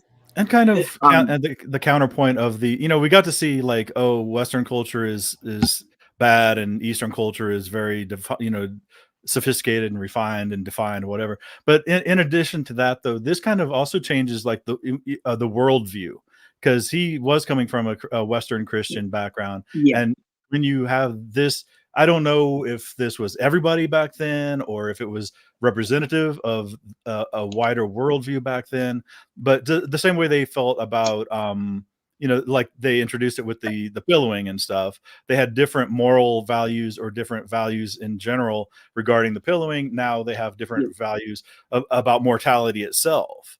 And We're it's seeing that wild. clashing of the two different cultures, and it's really interesting to see how they overlap, but how different they really are. These are two totally different worlds kind of coming together with Blackthorn, washing up on Mhm. shore here. Yeah, and when I seen the scene with the earthquake, I mean, it honestly reminded me of the movie Pompeii because you get the earthquakes Hmm. before you get the actual Yes. volcanic eruption. So I didn't Yeah, know exactly I'm assuming it would be an earthquake with a tsunami because they're in, Japan. That would be yeah, geographically what would happen there. So yeah, I mean, many earthquakes are not good. And especially if they're going to make a point about it in the show, then yeah, that's yeah, foretelling for sure that they're going to have something. And it just so happens that the war is on right as that's happening, the same way it kind of happened in Pompeii in the movie. hmm. It's similar. Yeah, it's certainly similar. Yeah, it's a good point. But yeah, as soon as I saw the mini earthquake, I thought, oh man, not only is it really great, a really great character moment between Mariko and Blackthorn, but I instantly thought, okay, this is great foreshadowing for the big earthquake that's going to become, because we do hear Mariko say, you will probably experience more while you're here. But yeah, Blackthorn gets his first taste of earthquake, and he was not having it. He wasn't enjoying it. It looked. Just his whole like stance as he's like standing there. He's like, what is this? What is happening right now? And he is What is this just like, happening under baby, baby Earth, like what? Just the look on his face was just like sheer like fear. Like, what do I do? What do I do right now? Hmm. She's Yeah. just like looking at him like, She's just like, "What are Skip. you doing? That's a little baby earthquake. Stop being a wimp." She's all It's like calm and cool, and he's just like total panic mode. Like, yeah. what do I do? Hmm. And again, it's a really good example of the differences in not only culture, but their very upbringing and their way of life, their atmosphere, everything. It's a totally different world for Blackthorn that he's stepping into. And one thing that I really did that I have been enjoying up until this point, that the we hear behind the scenes, the showrunners of the show, they really wanted to paint the picture or give the sense that the audience is washing up on shore in feudal Japan with the Blackthorn. So we're kind of going on this journey with Blackthorn, learning everything about this foreign land, its customs, its ways, its history. And I think the show has been portraying that beautifully up until this point. It does feel like we, as the audience, is learning more and more and more about what actual feudal Japan was really like. So I do like the show kind of framing it that way. We're seeing a lot of things through Blackthorn's point of view, Mhm. and it just works. It works really well. Yeah, we got mid in the mid-20s of people watching. Thanks guys for joining us, listening to us. Give. I mean, I like the rundowns, man. I love hearing about how the show is making people feel. It's all about the emotion. Mhm. Anybody can go through the nuts and bolts of it, but telling what they're doing right, what they're doing wrong, the emotions that the different scenes are evoking, man. That's really Yeah, where payoff is. And thank you guys for joining us. absolutely, Super cool. absolutely. Hit that thumb if you don't mind, please. Maybe what it will do is maybe give this a little boost, let YouTube know that people do care about this, and then we'll get more people. Man, the more the merrier. We're almost halfway through the series, and we want to hear what you guys have to say. So Absolutely. I always remember you saying that, Ravener, that all it takes is just one person liking something or taking that extra step to make it known that people are enjoying it could make or break a show, could make or break something. And when you think that you don't make a difference is when you won't make a difference. That's always stuck with me when you told me that. Oh, thank you. And it's very true. Yeah, it's one of those things. And and I do it so many times, but since I became more aware of it, even shows that I like, I almost enjoy it like an outro, because it does give me a chance to remember to hit the thumb on these prepared videos, Jeremy's prepared videos, other prepared videos that I'm watching. I'll watch something from 11 years ago and still leave a like, because you never freaking know, it helps. man. You never know. Yeah. That's my little part saying, hey, this should go out into the world. This should be heard by somebody, anybody. Yeah. No, nothing's more powerful to, hype or, get, if you want a show to become more popular and you want it to really reach its full potential and have that longevity and get all the seasons that it deserves, like what's happening with From right now and House of the Dragon and the other serialized shows that last multiple seasons. Yeah, word of mouth is incredibly important for shows like this. That's why I really enjoy the weekly release model over the binge model. I'm not a big fan of the binge model. I never have been. And for multiple reasons, but one of the main reasons is you get that really good word of mouth when these episodes are being released weekly, and it's not just one big 10-episode dump all at once. The conversation tends to die out much, much faster. You look at a lot of the Netflix series that gets released, even some of the really big ones like Stranger Things. People are talking about it for a week, maybe two, and then the conversation completely dies out. Whereas when you have weekly releases like this, you have 10 straight weeks of fans discovering the show, discussing the show like we are, helping spread it. I can't even think of how many people I've tried to introduce to this show to already, and so many people are loving it. At least everybody that I've showed it to has really enjoyed it up until this point. So yeah, word of mouth helps so much for shows like this. Look what it did for From. Right. And the next chance you'd get to speak out will be once the show's canceled, you sign a petition trying to bring it back because you liked it. Well, this you have to like it while you like it, before it's gone. You can't just look back and be sad that it's gone. But let's not try to bring it back. Let's keep it alive in the first place. Oh, yeah. And that'll be more for the ongoing shows like the other shows that we'll be looking at. This one, thankfully, as far as we know, is only going to be 10 episodes, so we have to just ride this wave while it exists. But you're exactly right. I like the weekly, and they've been doing pretty good about leaving you wanting more, or at least having something good right at the very end. The episode to episode cliffhangers are pretty nice. And this one here, I think we'll get to the gut punch. I don't. Yeah, we're gonna get to it here in a minute. Yeah, I'm looking forward to it. That's definitely the highlight of the episode.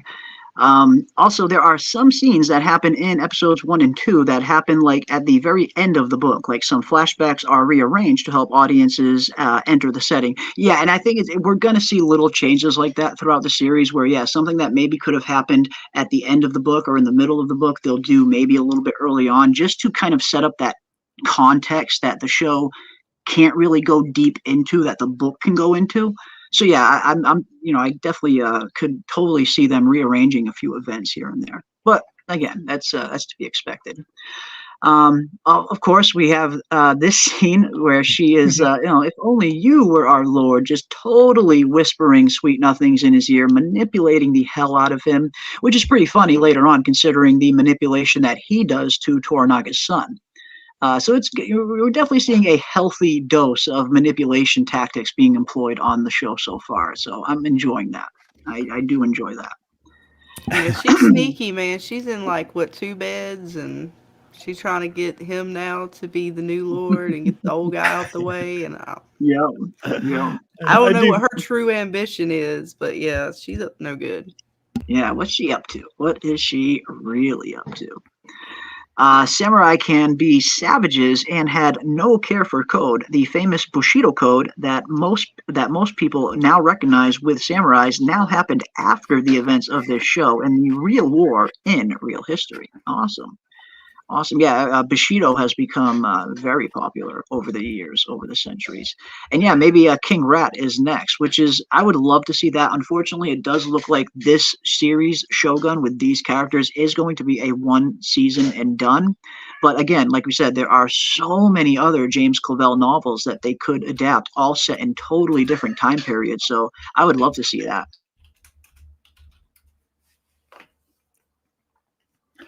Good stuff. Absolutely, absolutely. Yeah, I mean, and I guess a lot of it might have to do with how well this is received. Then again, I think this one was vastly more famous than almost anything else. Breaking records. It is breaking records. Hulu recently announced, actually right after when episode 2 aired, Hulu had already announced that episode 1, the premiere of Shogun, broke Hulu's record for the most viewed season, the most viewed episode in the history of Hulu. The most viewed premiere in the history of Hulu was Shogun episode 1. So this show, I mean, if nothing else, it's definitely got a big audience built up, and that's understandable because something like this would have pretty wide mass appeal where not only a ton of people are going to be interested in it here in the States, but I imagine this thing is widely, hugely popular in Asia as well. So this is definitely one of those worldwide audience shows. So yeah, I would love to see them maybe dive into some of the other novels and maybe adapt King Rat or Gaijin or one of the other ones. That could be pretty fun. And if nothing else, it might tell them that historical, there is a market for historical.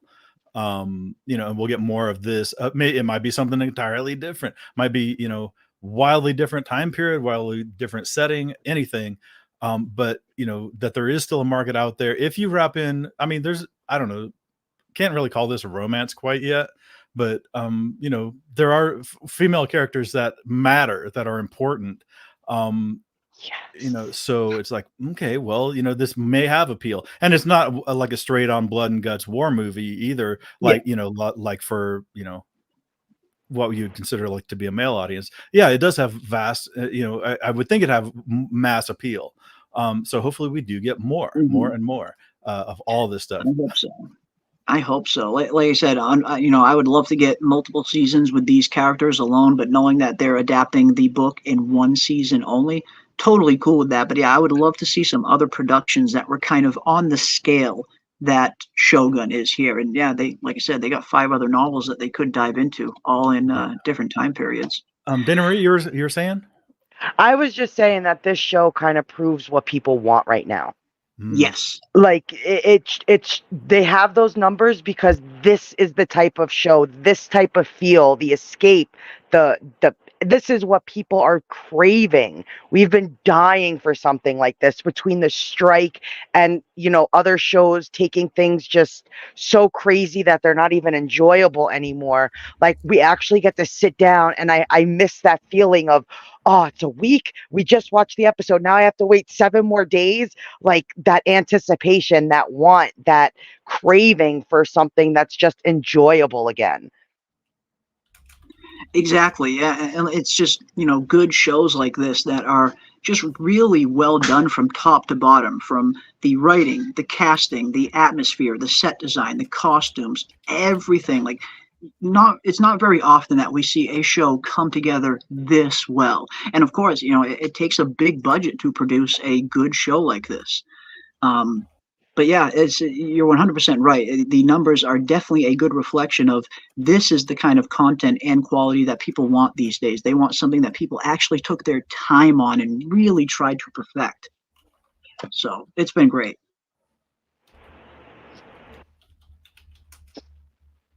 Like, I miss this. I just miss this, coming and like talking about something and like dissecting stuff and enjoying something again. Like, I feel like we really haven't had this since From. Like, it hasn't been since From ended that we've had, at least here on this channel, it hasn't been since From ended that we've really kind of all really gotten into a new show and dived into it. I only wish Kiwi was here enjoying it with the rest of us. That's I do too. Yeah, we miss you, Kiwi. Yeah, is she not into? Not into. No, And she's not into that's it. totally Show. cool. Not the samurai thing. It's not for everybody. I totally understand that. I just She's still miss carrying the seeing torch it. for Lost. Yeah, I just miss seeing Kiwi in the chat, I guess. But no, like you said, it's definitely it hasn't been since From season 2 ended that we've had this much fun diving into a show. At least here on this channel, anyway. We're really enjoying it. But next, we get to some of the interesting parts of the episode where Ishido's men, Jozen, arrives at the camp, and it looks like he is giving Yabushige an ultimatum: return to Osaka and renew your loyalty to the council, which will undoubtedly end in Yabushige's death, which he knows. So again, he's starting to feel that noose just tighten around his neck as the options are becoming fewer and fewer and fewer. What does he do? Does he go back to Osaka, renew his fealty to Ishido, only to likely be killed? Or does he become an outlaw and back Toranaga in a war that he believes Toranaga is on the losing side of? So I'm loving the predicament that the show keeps throwing Yabushige in. But luckily for him, he's got a clever little nephew that is going to help him out of this predicament. Luckily, Yabushige convinces Jozen to stay in camp and witness the power of the cannons, which is, quote, enough to shrivel Christian balls. Great friggin', really great stuff. And convinces him to stay in the camp to witness the power of the cannons, and if he is not impressed, Yabushige will gladly return to Osaka with him. But luckily, Omi and Toranaga's son have a little bit of a different plan in mind. And I guess we should just get right to it, right? Let's just get right to it. It's so good, man. Let's talk about it. Let's just get there. Let's just freaking get there, guys. Let's scroll down Get here. past the food. Yeah. We talked about the food already. Although we do have this scene real quick, and I guess we can just talk about it for like 2 quick seconds. Yeah. Whereas, I mean, obviously we see Blackthorn going to bed. We see, Fuji go to bed. And then 2 seconds later, we see the door open again, and you can totally see the person that steps in is wearing a totally different dress. So you know it's not her at the very least. And then we see this. I get the show is trying to it was convey Mariko. It's definitely Mariko. It is 100% Mariko that came into his room. And I feel like the next morning all but confirms that when she kind of mentions, oh, I hope you enjoyed the courtesan that visited you last night. And Blackthorn's like, what? That was totally you. And just that one little smirk from Mariko at the end of the scene, that just gives you all the confirmation you need, at least in my opinion, that it was definitely Mariko. Like, look, even Fuji's peeping it. She's Fuji like, didn't yeah. know. I don't think Fuji knew though, did she? No, I don't think she knows. I don't think she knows it it even. So funny. Like, well, Fuji's actually, looking over and it's well, kind of like, she what are y'all knows- talking about? Well, she knows that Blackthorn was sleeping with someone because according to Mariko's line here, it was her who sent the courtesan to Blackthorn. So she thinks that Blackthorn slept with a courtesan last night. I don't think she knows that it was actually Mariko in the bed. And let us know in the chat. Because it was almost like she knew. It gave her a look like she didn't know what they were talking about. And like Mariko's smart enough to know that Fuji probably doesn't know Portuguese. So I was wondering if she was like trying to be sleight of hand or something at night. I don't know. She knows that Blackthorn was, she is under the assumption that Blackthorn was sent just a random courtesan to have to sleep with. But and let us know in the chat as well. Do you guys think that was Mariko? What do you guys think in the chat as well? I know some people have read the book, so some people probably already know.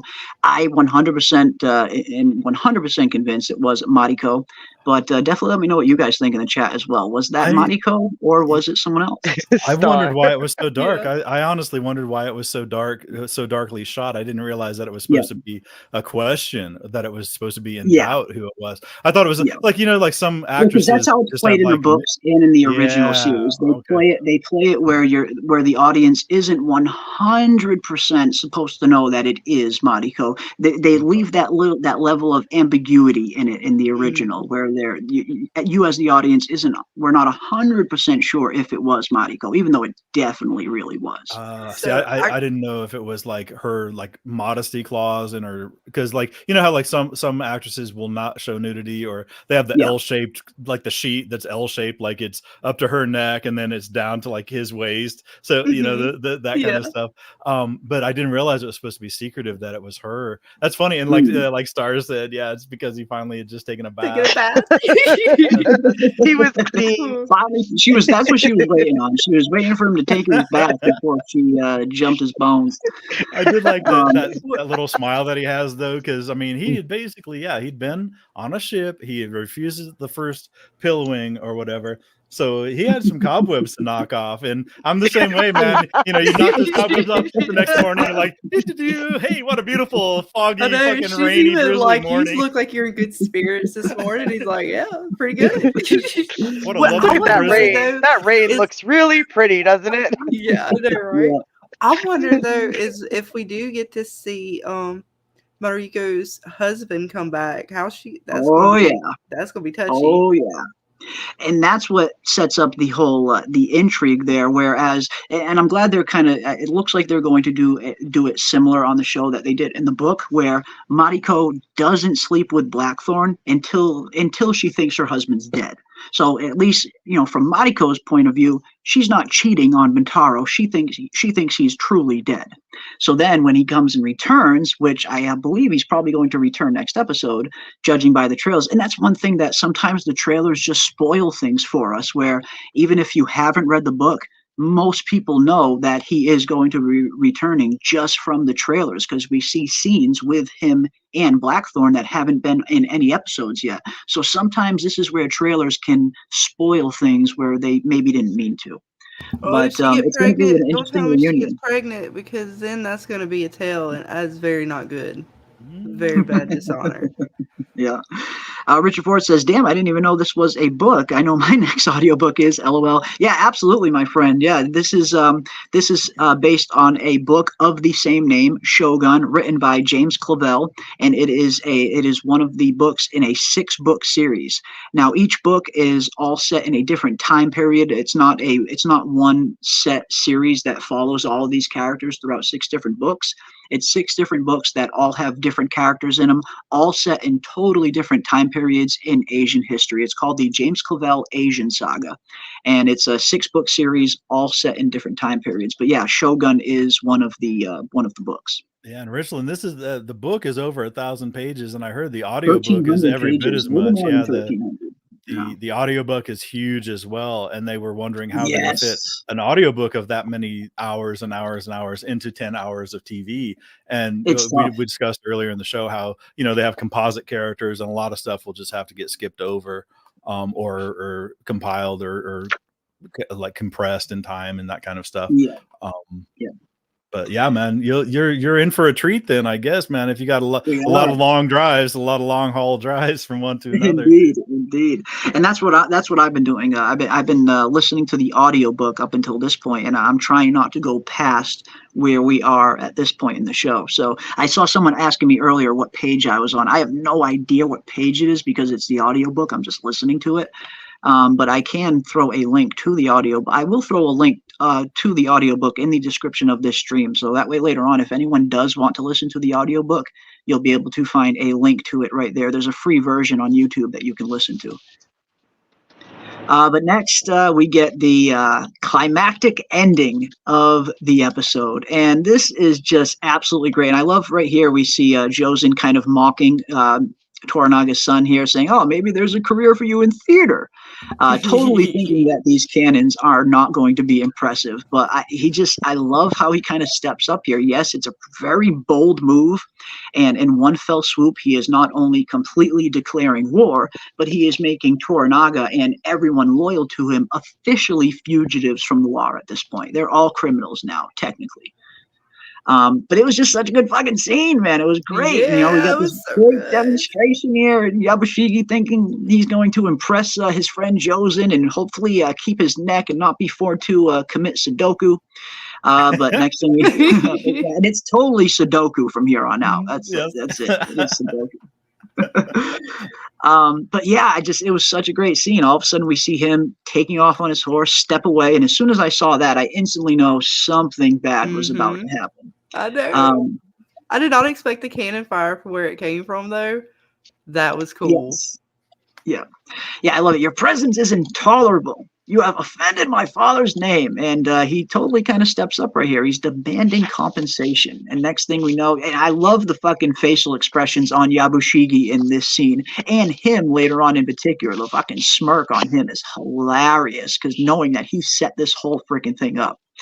Now, we had Omi. We have that one scene of Omi completely manipulating Toranaga's son, gassing him up, getting him to, do something rash.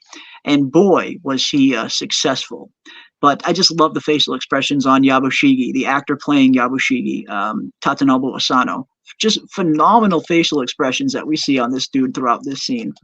But yeah, we see Toranaga's son turn the cannons on Jozen and his men, utterly decimating them. Look at some of these screenshots and look at how decimated they were. It's just very splashy, just blood all over the place. It's and so the sound, gnarly. the squish, a lot of squishiness in there. Yeah, you hear the cannon fire, like not just the blast, but you hear like the whistling, whistle. like you said. Yeah. God, it was so good. I'm sitting here looking right now to see if we can find like the cannonball and chain and everything. Like I wanted, because I swear the explosion made me think there was like shrapnel and the damn cannon. That's what I thought. Mm-hmm. That's exactly what I thought. Devastating. Absolutely devastating. It was so crazy. It's taking out horses, it's taking out infantry, it's taking all of them out.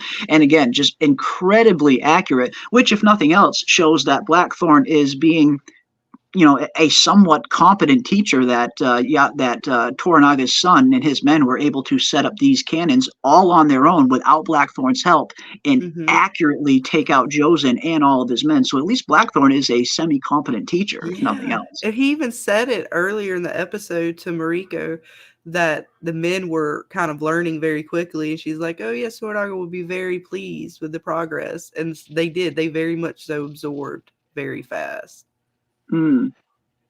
Yeah, this was great. This was such a good scene, and just the visuals were on point. I mean, yes, there was a ton of blood, and again, who ordered that? I love the looks on his face. He's just completely freaking out, knowing his life is over, or at least Blackthorn's like, nobody's gonna stop this, and Mariko's like, no, you might not know. Stay back. Stay back. No, I did fight. this.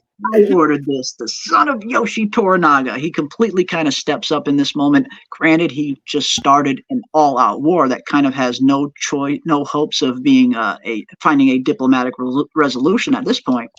But it was such a freaking fun scene to watch. This is a shopping act of provocation. At this point, it's done. It's over with.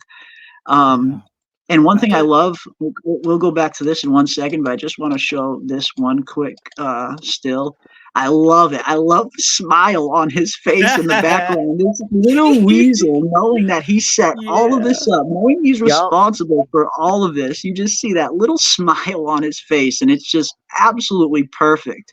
Poor Yabushigi freaking out, and you just see the little smile on Omi's face, just loving his handiwork. I don't know, man. And so is he going to be able to take over, or the Omi? Or is his head going to be on the spike? Because it's everybody, right? Like it's the whole kit caboodle. Or is it just the Tokunaga family that's on? Heads are on the spike? It's going to be Toranaga and everyone loyal to Toranaga. So Ami would be. Yeah, he's screwed now too. So he's smiling, but what's he smiling about? Like, here's my thing, man, and I might be the only one who likes the son. I mean, and don't really mind what he did, because everybody is going, oh, what a fucking idiot. He acted impatiently and got everybody into a war, and he's an idiot. The thing is, though, man, Yabushigi should be thanking him. He just completely saved Yabushigi's ass. Because the son had been kind of set aside or whatever. Whenever he says anything, it's like, you're a kid, you don't know shit. You haven't done anything. And then you sit there listening to old guys talk about wars that they fought side by side in and stuff. And you'll never be taken seriously because you haven't been through what we've been through. Well, the only way you can be through it is to be in a war. So this is his chance to make his bones. and Yeah. you know, and he's only by his birth is he in actually a position to start the war. You know, anybody else would have to have just hope that a war comes along so that they can make their bones or win their glory in battle or whatever. He's just happens to be in the in a position where he can actually start a war. He can actually start a dang war. Yeah, being the son of Yoshi Toranaga. Yeah, that might be why the dude's smiling. scene. You know that he's like, okay, well, finally shit's gonna jump off. You know, it's like Well, imagine like being earlier in the peacetime episode, soldier. he feels like everybody thinks he's a loser. Everybody thinks I'm useless. Everybody thinks I'm just some snot-nosed Toranaga's son. So he definitely feels like he's got a chip on his shoulder that maybe he feels like he needs to prove himself to the rest of his men and to everyone else that he's not just Toranaga's, idiot son. Mm. Yep. So there it is. Such a good fucking scene, yeah, man. but yeah, he did it. But he did it in a big way. He did no half measures. Yeah, wasn't kind of sorta, or oh, I slapped you in the face. Now you're offended. Now we have to. Nope, you blew my horse in half while I was sitting on it. Dude, crawling with no arms. That's for sure. I love that scene as well. As Henry Bemis points out, I like how Josen is telling him he acted unsamurai-like when he's missing a freaking arm. This is not how samurai fight, which is true. I mean, you have to admit, at least Josen is right in saying that this is not how samurai fight. This is very dishonorable. But at the end of the day, it's war. It's war. Did his leg get shot off too? Yeah. Probably. It hits his horse and completely. If you see where he gets hit, no arm, no leg. That's him getting hit right here. That's the impact. This is the impact of Josen. He gets hit, arm blown off, and it looks like it gets. It might get his leg too. Maybe. Who knows? I didn't notice the leg. But yeah, he's in a rough spot. Poor Josen he's in a rough spot. A bit of a rough they spot. they were enemies for sure, and the whole purpose of Blackthorn teaching them these tactics was so that the enemy wouldn't know what the tactics were, right? And they definitely proved that these tactics work against the enemy. It's very effective, if nothing else, and that definitely displays this. But it's going to be interesting to see the aftermath in all of this and how Toranaga, in particular, is going to respond to this, this whole event here, knowing that, okay, this is definitely war from here on out. There's no chance of having a diplomatic resolution. We are officially at war. You're savages, all of you. That's why I'm worried about the spy, because I'm imagining the spy is going to get word possibly back to Toranaga before even others will. So if they catch him, that's not going to be good. Yeah, because everybody's going to be on high alert right now. Yeah. And apparently the director of this episode worked on multiple episodes of The Boys, so he definitely had experience with exploding body parts. Absolutely, yeah. If this director has worked on The Boys, then that's perfect practice. Yeah. And yeah, he went full send on this one. No going back now. Full send. Let's go. It is war. You can't return it. You can't send it back. That's all yours. Mm-hmm. There's no honor being questioned by the. Yeah, no return, no give backsies on that one. Yeah. Honor being questioned by the guy who was literally openly mocking him in front of hundreds/thousands of loyalists. Yeah, there is that too. Yeah, good point. Well, there he is laying on the ground. That's like the guy that got his ass kicked. He's like, "Oh, you suck, bro." He's like, "I'll get you next time. I promise I'll get you next time." It's just a flesh wound. It's just a flesh wound. Oh man, yeah, crazy when Anjin is disgraced by disgusted by the son's act. Yeah, we see Blackthorn in particular. He's like, is no one going to stop him? Like Blackthorn was appalled at what he was seeing here. So yeah, he was definitely appalled for sure. When he probably did horrific stuff in his past that was worse. Absolutely.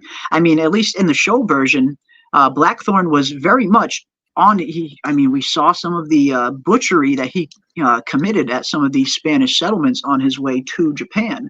So Blackthorn's hands are not clean by any means at all. So that's a good point, Leo V. Very good point. I wonder if he's worried. Yeah, I wonder if he was worried he's going to get blamed because he literally just taught these guys how to fire so accurately. Yes. Oh yeah, he literally He's just too teaches good of a all of them. teacher. He's too good. He's too good of a teacher. He's too freaking good. Oh man, this is why I wanted multiple Toranaga sons. Each of them have their own strengths and weaknesses, and Toranaga knows how to unleash them and when to strike with them. Lots of Falcon metaphor in the book. Yeah, we do see a little bit of the Falcon in episode 1 where he's speaking about the Falcons, and it's definitely an allegory for Toranaga himself and his own tactics, how he talks about how the Falcon will bide its time, conserve its energy, wait for the right time to strike, which is definitely very similar to how Toranaga himself operates as well. So yeah, it would have been a little bit cool to get a little bit more of that kind of sprinkled in with the show. I wouldn't have minded it. But I totally understand them kind of having to condense some of these characters into one as opposed to having 3 different sons on screen and confusing the audience a little bit more. But yeah, this was just such a freaking good scene. Such a good scene. At first, I thought he was Joffrey without the punchable face, but then you realize it was much more calculated. Yeah, much more calculated, indeed. Indeed. What I don't get is why you want to show the enemy your what your stuff can do. It was the right move for Toranaga's son. Absolutely, you can totally understand why he was doing it because, yeah, you know, Yabushigi is openly offering to try and show Toranaga's enemies exactly what their capabilities are, and that is something you do not want to do. Obviously, you know, both sides know that there is a war looming. So yeah, the last thing you would want to do is, you know, reveal some of your tactics and some of your strengths to the enemy so they can run home and report on it. So I totally understand Toranaga's son making this choice here. He felt like he had no other choice. If I don't do this, Ashido and all of Toranaga's enemies are going to find out exactly what we're capable of. So I get his, you know, willingness to pull the trigger here. Yeah, but I mean, on the other side of it, I mean, it all depends on what how aggressive your strategy is. I mean, if you really want to avoid a war, I mean, yeah, if you want to win the war with the maximum death caused to the enemy, that was why you would keep it secret. If you want to avoid a war altogether, or maybe if you think, you know, if what's his name, what is it, Toranaga wants to keep the other 4 regents out, or he knows some of them will go to war with him, but maybe some of them are on the fence. If you can display some definite like technological superiority that might keep somebody on the fence or somebody stays neutral, so you're facing 2 guys instead of 4, or 3 guys instead of 4. You might even sway one to his side even. I mean, maybe, I don't know. I haven't read the book. Right. Yeah. Somebody might want to be your ally instead of your enemy, or maybe they'll say, well, you know, at least until we can, you know, at least even this arms race, you know, maybe we should look at other options. So, you know, sometimes all you're doing is trying to buy time. So yeah, I know exactly what you're saying though. Yeah. Like if you were already in a war and you came out with a super weapon, essentially, you would want to keep it secret right until the time for you to deploy it. But I mean, the other part of it is like, just like with our nuclear stuff. I mean, we only used it twice. And then the whole rest of the time was think about what happens if we keep using it. And it's the threat of using it at that point. Yeah. So, good point. Very good point. But yeah, this looks like there's no going back now. Looks like the war is officially on, and it was a great high to end the episode off on. Again, a little bit slow at times, but again, I do not mind slow episodes, especially where Shōgun is concerned, because even when the pacing is a little bit slower, and the plot isn't quite advancing as fast as maybe we would have liked, we're still getting these great character moments, and we're learning so much about some of these characters' backstories and a lot of these scenes between Blackthorn and Mariko and some of the other characters, where even in some of the, you know, quote-unquote slower episodes, we're still getting really, really good content. But I get the feeling from here on out, from episode 5 on, it is going to definitely start to ramp up a little bit now as the war is officially upon us, guys. The war is here. Yes. It is time for war. Michael Lockhart said there is a poem about getting a bird that doesn't sing. Oda says, kill it. the Taikyo says coax it. Tokugawa says wait. Toranaga is based on Tokugawa. Yeah, you can totally see that sense of calm and that sense of totally just waiting for the right moment to strike and not doing anything rash. He's 100% calculated. Toranaga seems like he is always thinking 10 steps in advance, not only thinking of what his next move is going to be, but thinking about how things are going to play out after he makes his next move. Like he's always thinking ahead. Again, that master strategist type of mind that Toranaga has. Yeah, he's definitely one of the wait and see what happens kind of. So what do you think what do you think Toranaga is going to do with his son then? Send him off to Siberia or something? Put him off and that's a good question. How's he going to discipline his son here? Is he going to be upset with him? Is he going to force him to commit Sudoku? Who knows what's going to go on? Of him. He's going to be like, yes, son, you took him out. Now let's go to war. I was already ready. I planned this all along. I knew it. But I like the dialogue, though, in what they consider slower moments. I think the dialogue carries those. Definitely. Yeah, like I mean, it's just like you said, even in some of the slower moments, just the sheer dialogue that we're getting between some of these characters, even if it's just a simple conversation between Blackthorn and Mariko, it's never, a simple conversation on this show is never just a simple conversation. Everything seems like it's got that added layer of kind of 3D chess to all of these characters kind of feeling each other out, seeing where each one of them stands. Who can I trust? Who can I not trust? There's so many nuances to this show as opposed to it just, introducing us to these characters and going through the motions. All of the nuances in between these characters and their relationships between one another and how they're developing and how they're starting to trust each other.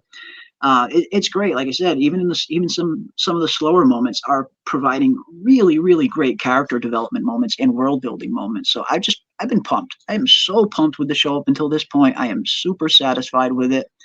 And this was definitely my favorite ending to any of the episodes so far. Obviously, it was insane to see all that freaking blood and guts everywhere. These cannons do damage.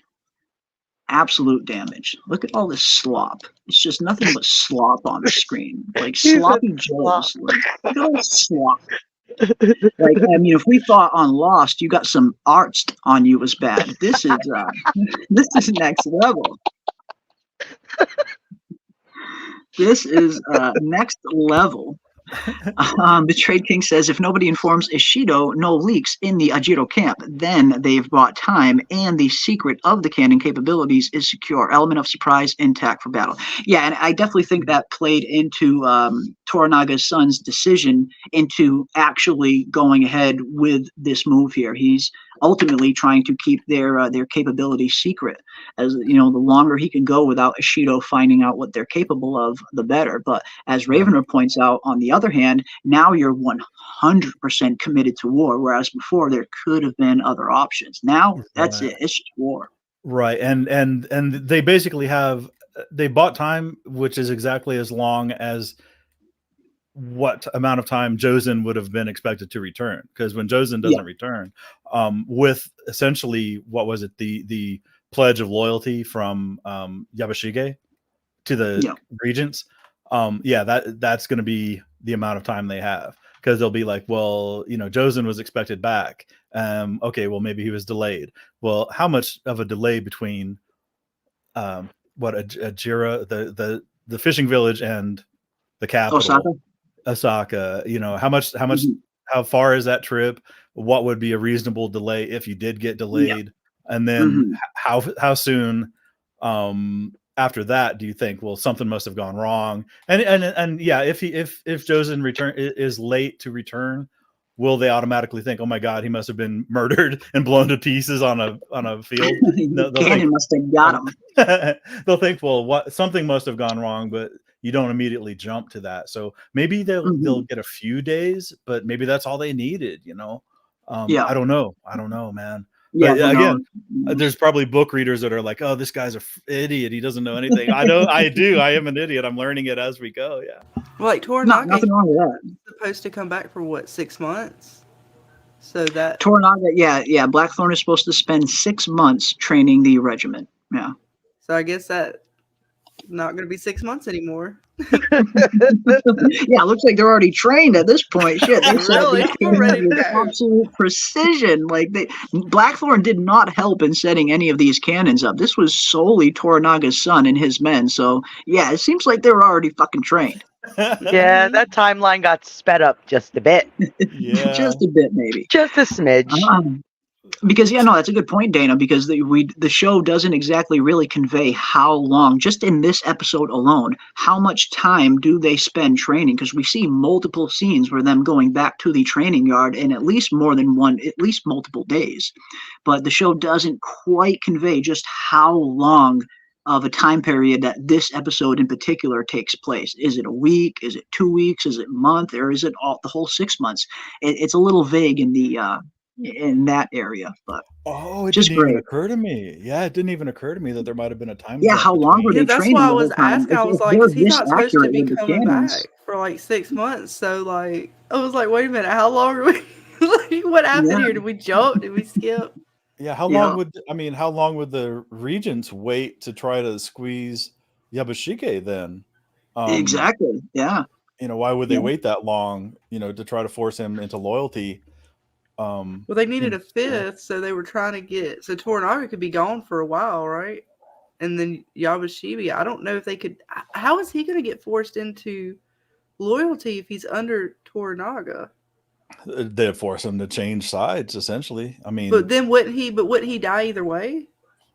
if yes. he if he was Yeah, there's like no doing the good honorable outcome for thing. I mean, Yabu. like I'm trying. There's no Yabu's good. got there's no happy ending for Yabushiki. I get the feeling with just the Okay. position that he's in. It's Yeah, I was just a just matter making of sure. I was like, 'cause he's pretty much like his whole family's. But that's why I can't understand why his son or whatever got the smile on his face. Because I'm he like, wants to his take daddy's over. gonna. But if He but wants yeah, to in, take over. he wants Yabu out of the way, especially with Yeah. we have that But is courtesan that whispering not his sweet son? nothings, and no, it's not his son. It's That's his the nephew. nephew. Okay. It's It's the his nephew. I'm nephew. sorry. That's where I got confused because I was thinking, well, if he dies, then that's like you die too, right? Because the whole bloodline. That's where I got confused. All right, I'm good now. I'm sorry. But no, I love the freaking smile on Oni's face at the end of the episode. He's the little cheese. finger. If anybody's going to be compared to Littlefinger, it's going to be the nephew because he's just the one who's knowing. like, yeah. Yeah, knowing that he set this whole freaking thing up, knowing he whispered just the perfect amount of words into Toranaga's son's ear to get him to kind of act rashly, pump him up a little bit, get him to think that he's not just his father's son and he's actually a man of his own. It was, he played it well. He put out some bait, and Toranaga's son unfortunately took it. And now it is officially war, ladies and gentlemen. The war is officially here, and I cannot wait for episode 5. This is going to be a very fun one, I get the feeling, because we have a few things to look forward to. Not only am I really looking forward to the earthquake scene that we're going to be getting probably within the next episode or two, but then we also have the reunion. We have the reunion of sorts between Mariko and her dearly departed, or think is dearly departed husband, Bontaro. So this is what I'm really looking forward to seeing in the next episode. How are they going to reintroduce him back onto the show? How is the dynamic going to play out? How is it, what is it going to create a rift between Mariko and Blackthorn, which of course it probably will. I'm looking forward to seeing this scene. We see I know a little bit of what is going to happen when he comes back, and judging from the trailers, we are getting a scene kind of straight out of the book on the show, and it definitely has to do with this bow and arrow right here. So I can't wait till next week's episode. I think next week is going to be one of the best ones yet.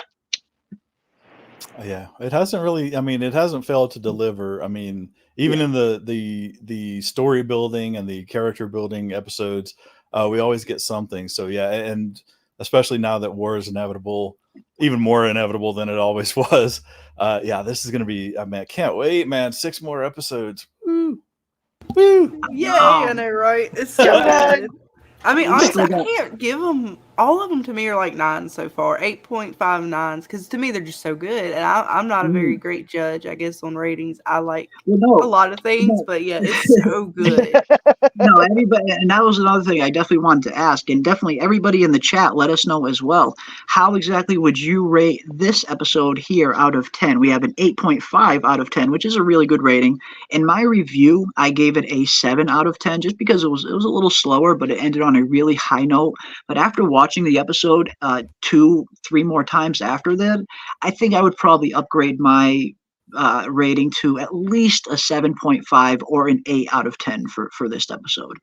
But what about you, Scarlett? Where do you put this one out of 10? And let us know in the chat, where do you guys put this one as well?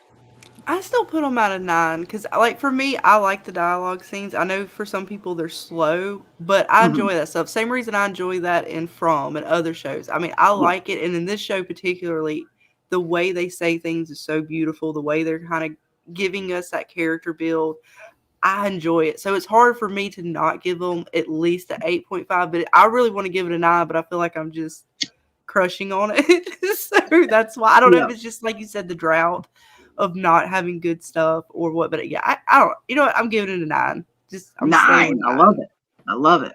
What about you, Ravener? Out of 10, where you, I know you don't usually like to give ratings on things, but if you had to, where would you put this one out of 10?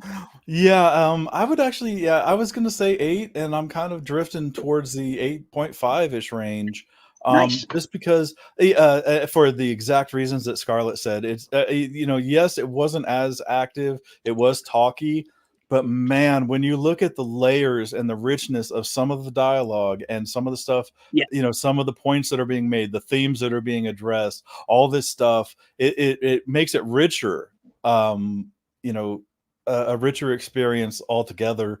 And it does add to, the show as a whole. So yeah, I mean, on its face, the episode isolated, maybe an 8.0, but as a part of the whole, I mean, I would not fight you to say 8.5. Yeah, man. Again, absolutely, and good on you for recommending it to other people. This is another easy recommendation. You can recommend this to almost anybody, and almost anybody would be grateful that you did. So yeah, man, definitely. Shit. Let me just go on record. 8.5. Yeah, man, that's cool. 8.5. I love it. I love it. What about you, Dana? Out of 10, where do you put episode 4 of Shōgun? I'm definitely at an 8.5, but that ending, 10. That ending was a 10. Yes. So the episode overall was an 8.5 because, again, yes, it was a little build up. There was a little slower, a lot of dialogue, more that you had to kind of absorb in the episode, but a 10 for sure for that ending. Nice. I love it. I love it. And yeah, definitely want to get the chats. We got Richard Ford with an 8 out of 10. Awesome. We got Betrayed King with an 8.5 out of 10. Nice. Star also with an 8.5. Love it. We got Buddha Cafe with a 7.5. Great rating. A 7 out of 10 for episode 4 for Leo, and 3 is a 10 out of 10. Awesome. Nice. Quan Solar, 9 out of 10. Love it. We got an 8 out of 10 from Michael Lockhart, an 8.5 out of 10 for Henry Bemis, and of course another 10 out of 10 for the Canon Death visual effects. Hell yes. Random question, when is From coming back? We are waiting with bated breath to hear any official word for From season 3 as to when it's going to premiere. We heard rumblings that it could premiere as early as summer, this summer. But as of right now, nothing has officially been confirmed. I know there was a rumor going around last week that From is going to air on June 23rd. That is false. That is definitely not legit. MGM or From, they have not made any statements as to what month the show is going to air on, other than stating that it will come back this year. But I am hoping that we get From season 3 right around end of summer, maybe around fall. Definitely no later than this winter we will have From season 3. It's definitely coming back this year. Already called it. It's August. They don't know it yet, but it's set. The date is set. August they just don't know. Great. I know, right? Scarlett claimed don't know. She claimed. She said claimed. Claimed. It's it. No, I think August. even October, really, between August and October, I think that would be a really great point to kind of to launch From season 3. Ideally, it would be nice to have From on right around the time Halloween comes around, which I believe season 2 was right around the time Halloween was on. The show was still on, I believe. But yeah, I'm hoping we don't get it any later than early winter 2024. It seems like we still have 6 more weeks of Shogun to look forward to, and then we have House of the Dragon season 2, which is premiering in June. That has been confirmed by HBO bosses. That House of the Dragon season 2 is premiering in June. So after House of the Dragon ends, I'm hoping From season 3 will be right around the corner, right around there. At least that would be the ideal lineup. Shogun, House of the Dragon, then boom, From season 3 to end the year off on. That's what I'm hoping for. That is what I'm hoping for. We had an 8 out of 10 for Ray Barnes. I know Ray. I know what Ray would have given it a 10 if we would have saw some more Mariko titties. I know that. Ray likes the titties. Doc Haves gives it a 9.5 out of 10. Awesome. 9 if Rodriguez was in it. Yeah, I'm loving Rodriguez up until this point, and maybe it's just my bias because I was a huge Lost fan, so I really liked Nestor Carbonello and just about everything he's in. But I feel like he's bringing the character of Rodriguez to life in the best way possible. His lines are hilarious. He's like, "You're not out yet, you salty whale's tit." Like he's just got some of the best one-liners I've heard on the series. So I hope we get some more Rodriguez. Yeah, we got to get more of him, man. Him and Blackthorn, best scenes. Yeah, their banter is great. Yeah, it is. This is a fun one. And the dynamic between those two characters is really good. Really good. Yeah, great casting from Rodriguez for sure. And yeah, the Black Ship did take off, so they're off. But they do tend to do a lot of their dealings here in Japan. So I get the feeling we will see some more of Rodriguez at some point. But yeah, great episode. I would definitely, like I said, I gave it a 7 out of 10 in my review, but I'm definitely upping that to an 8 out of 10 after seeing the episode another 2 times afterwards. Some of the character moments were phenomenal. The dialogue is always on point. The cinematography is great. My only one gripe with some of the cinematography is they're using a filming technique called depth of field, which it's used every once in a while in shows these days, where if you'll notice when you're watching Shogun, when it comes to, let me see if I can get a screen to show you what I mean. It's a little harder to see in some. But depth of field is a filming technique that is employed every once in a while in order to kind of manipulate the audience where you want them to look on the screen at any given time. So if you'll notice, every once in a while, you might notice the edge of the screen is a little bit out of focus compared to the foreground here in the middle. That's just a filming technique where they want you to focus on a certain point of the screen and not kind of deviate, which can work really well for some scenes, but for some scenes it can kind of, at least me, it can kind of throw me off in some scenes. But I don't know if anyone else has noticed that. They are definitely playing heavily with the depth of field filming technique here, where every once in a while the edging will be very much out of focus, and that is to manipulate the audience so they look at the center of the screen and not in the background. But I have noticed that, just a small nitpick, but it's definitely not anything bad that takes me out of the story too much, personally. Oh yeah, I mean, I see it, but I don't have a problem with it, especially on the historical things. I mean, I think I've seen it so often with historical things where they don't have to to fully like build an entire world. Like some shows actually do that. But like From is kind of like built from the ground up, like all the things. But I mean, we still see the sets and stuff. The caves inside are just that. I don't mind it at all. I go along with it. I mean, I see what it's for. I mean, it wants me to look here. Mhm. I'll look there. I ain't gonna fight you, you know. So Yeah, yeah, I know. Shit. I go along with it for sure. Yeah, Um, it's not bad. It's definitely not. It's not distracting me in any way. It's just something I've noticed throughout the episodes. They're heavily playing with that depth of field manipulation there. But again, it's it can work really really well with some scenes if they want you to focus on a particular part of the screen. So yeah, I don't mind it. I don't mind it. It's very very very very very minor nitpick, but it's definitely not bad. Not too bad. We got a $5 super chat from Leo V. Thank you so much, Leo, for the super chat. That is incredibly generous of you, my friend. Thanks. Another great breakdown, guys. Have y'all touched on the consort with Omi and Yabu? She seems to be a spy for Toranaga and will play a critical part later.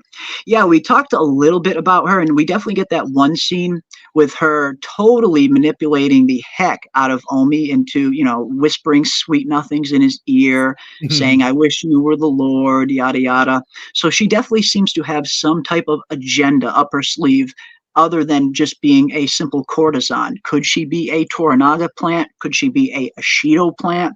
I wouldn't be surprised if either of those turned out to be true. But yeah, you can definitely see she is playing some manipulation tactics here with Omi, and definitely getting in his head a little bit. And thank you, man, for the super chat. Anytime we get a super chat here on this channel, that means you guys deserve a whoa. Whoa! Yeah, man, and yeah, and she's definitely, but again, that's I appreciate that though more so than, I mean, it's another way in which, like, the women assert control, or the women further their own agendas Yeah. in the show without having to, to be a one-man army kind of thing. Mm-hmm. I love it, and I appreciate it. I appreciate that they do things that are, touch on realism. I mean, Yeah. I like people working in the background to, manipulate and and whisper to this guy, and essentially that it essentially brings more power to her when the people that she's whispering to, although societally they have more power, essentially they're tools, they're tools Yeah. in her hand, kind of. Yeah. So yeah, good stuff. Yeah, it was a good scene, and I definitely get the feeling she is far from done whispering in the ear of Omi and Yabushigi as well, because we do get some scenes between her and Yabushigi that get pretty interesting, to say the least. So I get the feeling she's going to have a pretty interesting role to play on the show, and it's going to be fun to see, where her manipulation tactics get applied, so to speak. And I also Star, want to thank the awesome Star Dana says, Marie. oh yeah, I'm sorry. No worries. Just wanted to thank the awesome Dana Marie for gifting 2 memberships. Thank you so much, Dana Marie, the awesome Dana Marie, for gifting not 1 but 2 memberships. It looks like Betrayed King is now a member, and it looks like Quan Solar is also now a member. Welcome, everybody, and we're glad to have all of you here. Thank you so much for the gifted memberships. And yeah, be sure to use the custom Shogun emojis that we have available for all channel members where the emojis are.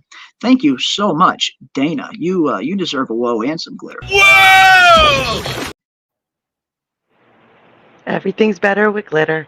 No, thank you. I Everything's saw better. some new names in the chat. I figure always a good chance to grow our family and get Oh, wow. your channel out there. So, just wanted people to know that we love new members, and we love people coming in and checking you out, and just spread the love, spread it forward. Absolutely, and I mean, I love when we find a show like this that a portion of the chat is also enjoying as well. Because yeah, like you said, Dana, it's not only is it fun for us to get on here and talk about some of the things that we love about this show, but just as fun, if not even more importantly, I love hearing what the chat has to say. I always love getting everybody's take in the chat, what you guys liked, what you didn't like, what you're looking forward to seeing on the show. It's always creates a more fun discussion when you try to get the chat involved in the discussion, as opposed to treating the chat like they're just an audience. I don't do that. When I see the chat, I just see fellow fans that are into the same show that we are into. So we definitely try to get the chat involved as much as possible because we want to know what you guys think as well when it comes to these shows. And we're definitely not up here just so you guys can listen to us talk. We want to Oh, hear what you guys have to say as well. Well, yeah, they have some great takes and great, great perspectives, things that I wouldn't even have, wouldn't have occurred to me. I'm like, oh yeah, I never did look at it in that way. Okay, yeah. So yeah, man, it's a treasure. It's a gold mine in there. It people is. in the It's chat. been. It is. Yeah, the chat. You guys have been absolutely killing it tonight. I love the discussion that has been kind of building up around this Shogun series, and we most certainly will be live every week doing a live after show just like this, where we dive into every episode. We will be live again next week, same time, same place, right here on Wednesday night around 9 p.m. Eastern. We try to go live, and yeah, we'd love to have you guys return and dive into episode 5 next week with us as well, because this has been one hell of a discussion, and I appreciate everybody for taking the time out and hanging out with us for a little bit. You guys are awesome. And me and Scarlett are proof that you think more of your chat than just a chat. Because me and Scarlett started out in your chat, and you've given us chance, and you'll give anybody a chance who wants to come up and say what they like about a show, and you really open the door for regular people to just enjoy things. So Absolutely. That's what we try to do. We try to do that. And one thing we did a lot of when From was on, we had, the From streams were just freaking absolutely pandemonium. Sometimes it was really hard to keep up with the chat because we had 1, 2, sometimes 300 people in here hanging out during the From streams. So when that happens, if the numbers ever get a little bit overwhelming, we try to do live call-in shows as well, where I will throw the link directly to the chat, or I'll throw the link in our Discord, and any of you who want to come onto the panel and join us for a little bit and discuss the show, you guys will be more than welcome to do that. Maybe we'll do a live call-in show at some point for Shogun as well. Because yeah, like I said, it's always fun to hang out with the chat and get everybody else's take on some of these things as well. We're certainly not here just so you guys can listen to us talk. We want you guys to be involved in the conversation as well. And it just makes it more fun when everybody is involved. But yeah, can't thank everybody tonight for joining us. This has been a phenomenal stream, a phenomenal episode. I really cannot wait to dive into episode 5. I am currently working on my episode 5 trailer breakdown. I will have that up on the channel, if not tomorrow, Friday, the latest. Our episode 5 trailer breakdown will be up on the channel, so definitely keep an eye out for that. And our episode 4 breakdown is already loaded up onto the channel as well. You guys can check that out if you haven't already. But again, I want to thank everybody out there for joining us this evening. I also want to thank my awesome co-hosts this evening, Scarlett, Ravener, Dana. You guys are always fun to do these shows with, and welcome on here anytime. Absolute pleasure. Man.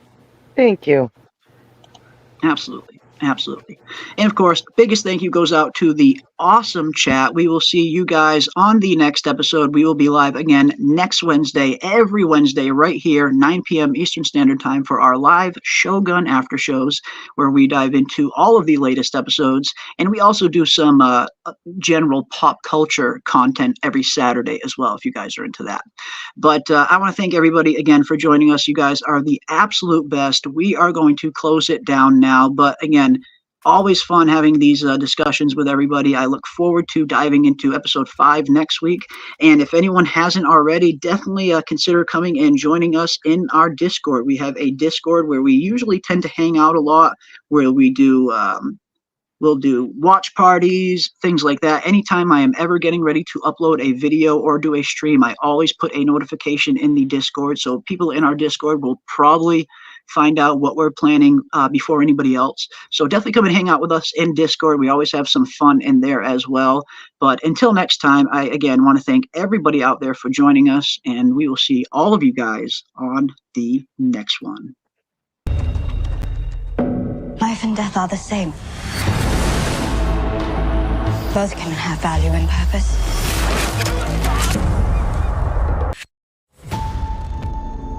Hear me, my son. I alone will tell you the truth. Death is the only punishment here. This is not where we die. We should be corpses. But here we are. Hey! Hey! Whoa!